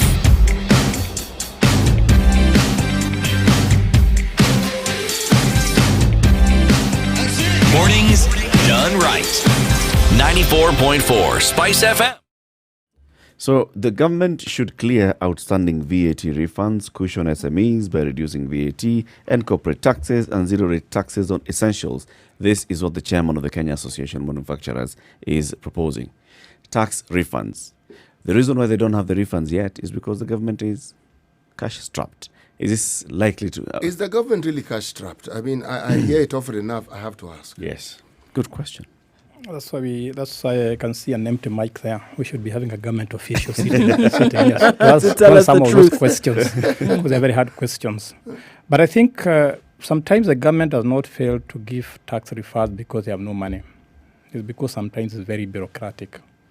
Look at those unpaid bills for the counties. Yes. Leading to billions of dollars. Even the national government itself. Yes. I'm actually, most of you, if I talk to you, probably owed some money by the government. Sometimes it takes a very long time before the debts are verified and then until they are paid. But maybe, as you put it, this is a time to start cutting off that bureaucracy so that people get their money, put it in their pocket and start using it. And that's one way to stimulate the economy when people get money in their pocket. You know, Professor... And we don't want to know where the government gets money from because we paid our taxes. We just want money. We want to get money. In a time gone by, when one did business with the government, you were paid through a check. Yes. It was a really tedious process. Yes. Then we came out of that and something that was almost magical happened. Yes, it was almost magical and you were told don't even follow it. You're given a date. It's like the same thing that happens with our passports. And on that date, if the money isn't in your account by that date, then you call. And the money would end up in your account at the time that they had said. Magical. Even the issue of a passport getting to you or you collecting it on the day they've told you was magical. I understand government bureaucracy, but does it have to take years? Because what we're dealing with now is not someone is owed money for months. It's years. Must it take that long? Now we have diverted from the issue of coronavirus to the issue of government bureaucracy. Actually, government bureaucracy is at the heart of the COVID, yes. And they are related. Yes. So that's why I agree with you that we have to start thinking. For example, nowadays, if I want to pay you some money, either use M-Pesa or I go to my mobile banking, and within seconds you get the money. Yes, you do. And I think the government should do the same, whether it is for tax refunds or any repayment, as long as you have satisfied the requirement. And the beauty about that is that the money will get into the consumers quickly, and we start consuming it. And they start earning, the government starts earning from it almost immediately. Through VAT and so on. So that's why there need to be some rethinking of how the government works. Because for a very, very long time, the government was seen as very inefficient compared to the private sector. And it's the time the government started to some extent behaving like the private sector. So that we don't hold money that to be invested elsewhere. Like it's my belief that money is always more efficiently used in private hands than in government. So when you hold so much money in the government, you are stopping a lot of other people from doing their thing. And the government, to that extent, is holding the economy hostage. So maybe to counter the effect of COVID-19, the government should make sure all the funds that are owed to individuals and entities is paid immediately. Clear all the bills as fast as possible. Whether at the county level or the national level. How fast can all of this happen, Prof? It depends on how much money the government has and the political will. I believe the government has, the political leaders have the will, they can do anything. And the best example to show how much will they can carry and how much active they can be is to just go online and look at the number of people attending the BBI rallies. They're all coming in very large numbers. Yes. They would get helicopters and they've been facilitated by the government. So if we can use the same energy in BBI to deal with the coronavirus, I think this war will be won. And very easily won. USA is saying this thing could last up to August. The kind of lockdown that they have. Stay indoors, it could last up to August. Looking in our case, we do not have a proper shutdown like they have in Italy. But, you know, do you see us getting to a point where the government tells us, look, this thing, the local spread, number of cases of local transmission are rising so fast, we need everybody to stay where they are? That would be a very good, in fact, that would be the best way to react to that. But we must remember that Kenya is not China. Kenya is not US. Kenya is different. If you look at all these developed countries, they always have a safety cover for the disadvantaged. If you lose your job, you get welfare checks. If you are disabled, you can get some disability checks and so on. The aged. And so on. So they are used to dealing with the people who don't have jobs and so on, as we don't have that. If you remember, even in the best of circumstances, before COVID came around, everybody in the streets was saying there's no money. There's no money. So, and now we have Rockcast also. We are forgetting. In fact, we are even forgetting about Rockcast. There's Rockcast, now there's COVID. Yep. Now, if you tell people who live from heart to mouth not to go to work, it's not possible. So Kenya is not going to behave like China or other countries. So what are we likely to do? So you're not telling these people not to go to work. They're still going to work. So what alternative do you give them? You're exposing them to the risk. Yes. So if you don't go to work, do you give them food? Do you give them alternative? And I want us to be more realistic on this issue because everybody is giving China as the best example of a country that has dealt with this problem successfully. Yes. But I want to look at China more critically. China is a communist country. If you give orders are followed. Yes. And China is very centrally managed. Yes. It's a command economy. It's a command economy. Yes. In Kenya, it's not. In fact, if you are reasoning very carefully, what Governor A says is not what Governor B is saying. So we already have people talking at cross purposes. So how do we make sure that we can learn from Chinese example, yet we are not like China? And it takes back to my friend that we must become innovative in the way we deal with this problem. For example, I don't understand why the response to the COVID crisis should not be centralized. So that if we have any money, it is used as efficiently as possible. Because now when we start dividing it to count A, count B, count C, there will be a lot of administrative and a lot of waste. So why can't we centralize that for now? Now, when the problem is over, we can now tell the counties, take your ministry, and so on. Yeah. So I don't think the lockdown that is taking place in US or Italy is going to be successful in Kenya. In fact, if I was a government policy maker, that would be the nightmare. How much freedom do I give people? Yep. And how much do you control? It's going to be very tough. Prof, you're fairly experienced. You're a man who knows a lot. So you are likely to be... That's what people say. You're somebody who's... We are among those people. You're somebody who's qualified to be named PS or CS in the National Treasury. Yes. So I want you now to behave as if it were you. What would you do? Let me make it very clear to the Kenyan public that I was actually interviewed for a PS job. There you go. Voila. I was listed as on the list number 1033. 1033. Yes, I went for the interview, the final interview, but I was not given the job. I'm not campaigning for it. I'm comfortable where I am. And I'm saying there's no harm if you did. Yes. I think I have a lot of good willers. Yeah. Good. So, can you rephrase your question, please? If you were the PS or the CS for the National Treasury, what measures would you announce tomorrow? The CS Treasury is about to announce some measures tomorrow on cushioning the Kenyan economy. I think the first thing I would do is to rewrite the budget. I think we have not presented the budget. So when I'm presenting the budget, I will write it. And I would put a lot of focus on the disadvantaged people. So I'll probably zero rate a lot of essential commodities. Flour, maybe sanitizers. A lot of essential items for the ordinary people like you and me, I would zero rate them. That is essential for ordinary people is flour, cooking oil, soap, sugar, tea leaves. Yeah, the most essential commodities. Chumbi. Water. Water. For example, I would make sure that everybody has access to clean water, whether you can pay or not, because hygiene is so critical in COVID-19. Then the next thing I would do immediately is to make sure that the smaller business have access to some strategic fund. So that if you're running out of cash, you can immediately go to the bank. And the government should have that facility in all the banks. So if I am a barber or a kinyozi and I want some 10,000 to keep running for the next 3 months, I should go and present my license from the city council of whoever given the license, and that should be used to give me a loan that I should pay at a low interest rate. Right. And if I was the minister, I would... How low? Yes, I would probably give something like 5%, something that is affordable. And if you have been having loans that you have been servicing, and credit reference bureau shows that you do very well, I would even give you a lower rate. Those are some of the things I would do immediately. The next thing I would do at the national level is to cut the interest rates. so that people can borrow money. If you have had a project, a housing project, you don't stop. You go and borrow money and continue with it. Mm-hmm. And then I would make sure that all the tax refunds that have been due are paid on the spot. And the government should use maybe some of the money from the World Bank to make sure that the money that people have not been paid is paid immediately. And then I would go a step further and stop behaving like an island.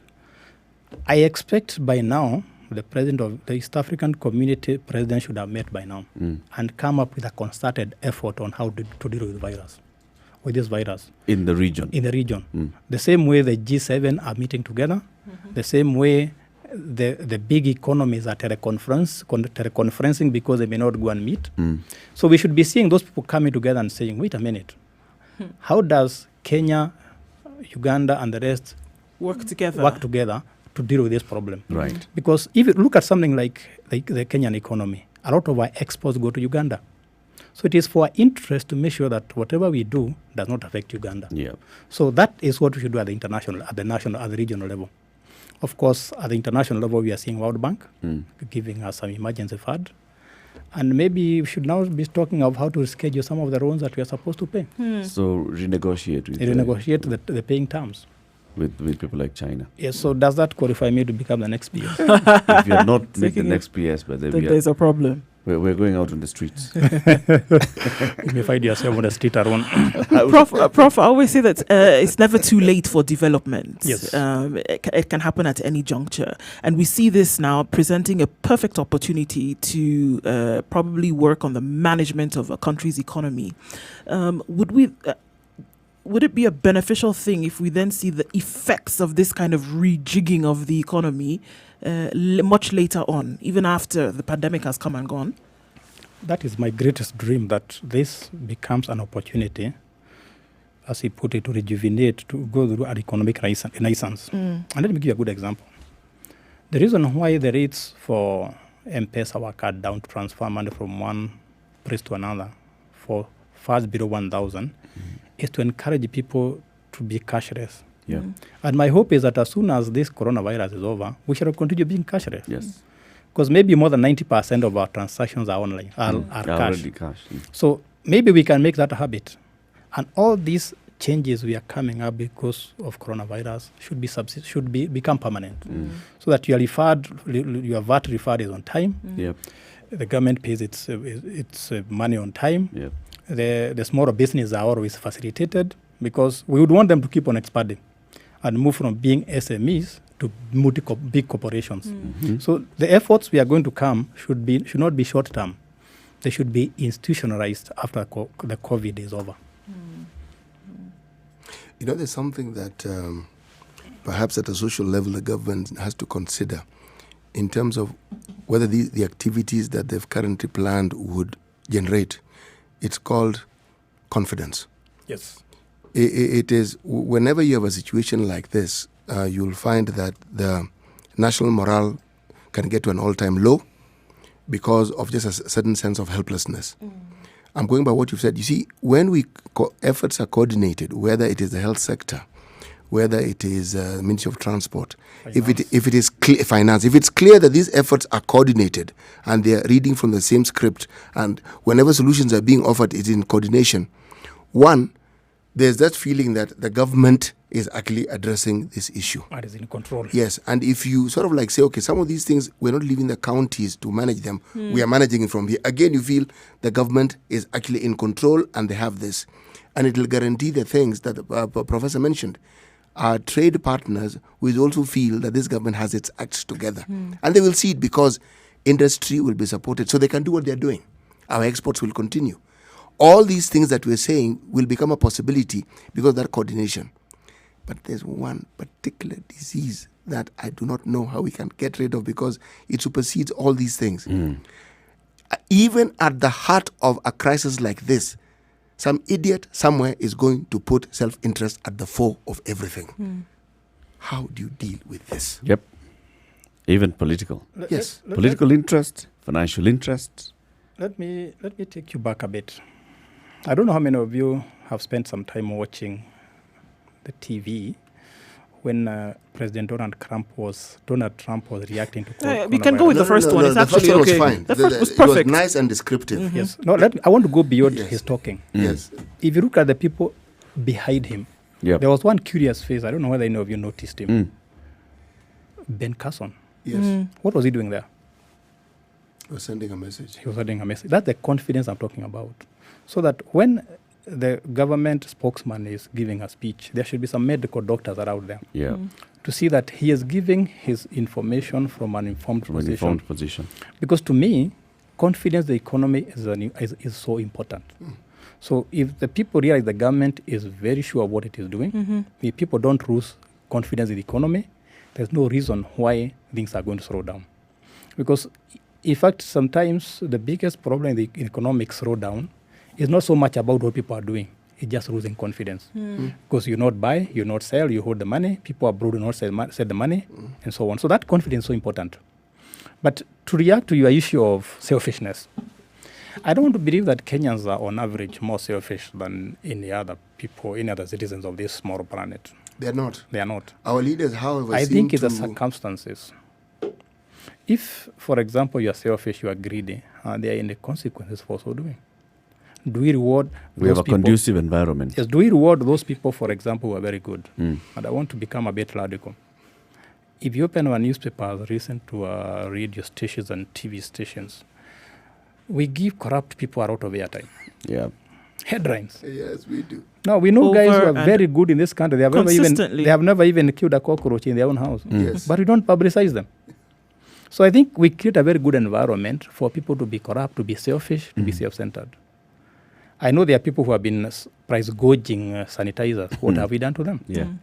So I think it is a question of carrot and stick. If you do good, we reward you. If you do bad, we punish you. Yeah. But if the environment is very conducive, people will always be corrupt, people will always be selfish. We work that way forever. It is the environment, not the way we were born. I want to take you back, Prof, to what we're talking about, total lockdown and the impracticability of that happening in Kenya. Yes. So what mitigating measures then should we see? Some solutions, in my opinion, are very simple.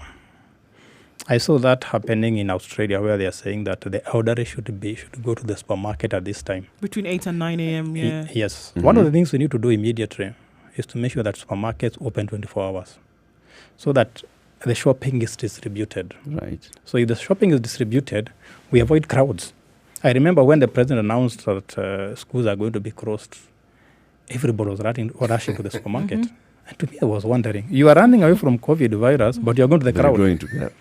So if we can have phased programs, like supermarkets open 24 hours, maybe the government workers being told some people can go at 8 and leave at 5, others can go at 9 and leave at 6, so that we avoid crowds. Yeah. If it is other jobs in the private sector, not everybody will work from home. But you can have phased out working environment so that we avoid crowds and so on. That to me would be one low-lying fruit. Sounds plausible. The people who are casual laborers. Yes. So we're telling that the private sector, the companies, to also operate 24 hours. So these people can go to work even throughout the night. Yes. Now that brings in the issue of transport and the availability of transport and security and such. How do you address these challenges? The good thing is if people are active 24 hours, that creates its own security. Yes. Who brings security in clubs? You know, this is the only country in the world where people can dance 24 hours, but they don't want to work 24 hours. It's very annoying. When you are doing very important things, we don't want to work at night. But when you are doing things that don't add value to the economy, we are very happy to do that. To do them. Yeah. So I think once we make it a habit, people can be going to work whatever time they want. Where you can avoid crowds. Darkness. You see, you avoid crowds in matatus, crowds in working places, and that might mitigate the flow of COVID-19.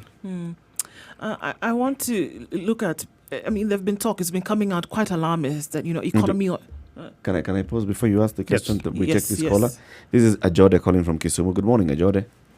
Yeah, good morning, Eric. Good morning. Good morning. Yeah, so I was wondering, you guys have very awesome solutions, and is there a way... Gone. unfortunately dropped. Ajode, let's try call Ajode back and hear what Ajode wanted to say. So do in the meantime. Right, the talk around the world, not just in Kenya, about economies then going on their knees, entering into recession, etc., etc. Realistically, even after this pandemic would be over, because nothing lasts forever. It will come to a time when it will all end. I like that view. What would it take to get back on top? Because you want to strive for that, to get to a place where you're getting back to, or getting to a place where you should be able to carry through properly. I consider myself unofficially as Kenya's most optimistic man. Okay. In the last 100 years, we have gone through such episodes and come on top. We had September 11. The world went into a recession. We had the economies going to a recession between 2008 2009. We overcame that. We had World War II. The economy was destroyed. And we came back and rebuilt the world to the prosperous stage it is today. Yeah. So there's no reason why we cannot use past lessons to learn how to deal with COVID-19. So I believe that if we put the appropriate measures we are talking about at the national level, at the regional level, at the international level, and as he put it, so we put our personal interest aside, there's no reason why we cannot overcome this. There's no reason why we shall be looking back and saying, I was there when COVID-19 came. I played my role in turning the tide against COVID-19. And here we are. Because the human beings by nature are gifted with a lot of creativity and ingenuity. In fact, as we talk now, maybe by the time we finish this conversation, there will be a cure or a vaccine for this for COVID-19. So my biggest message to Kenyans is we should never give up. Stay strong, stay positive. We should not panic.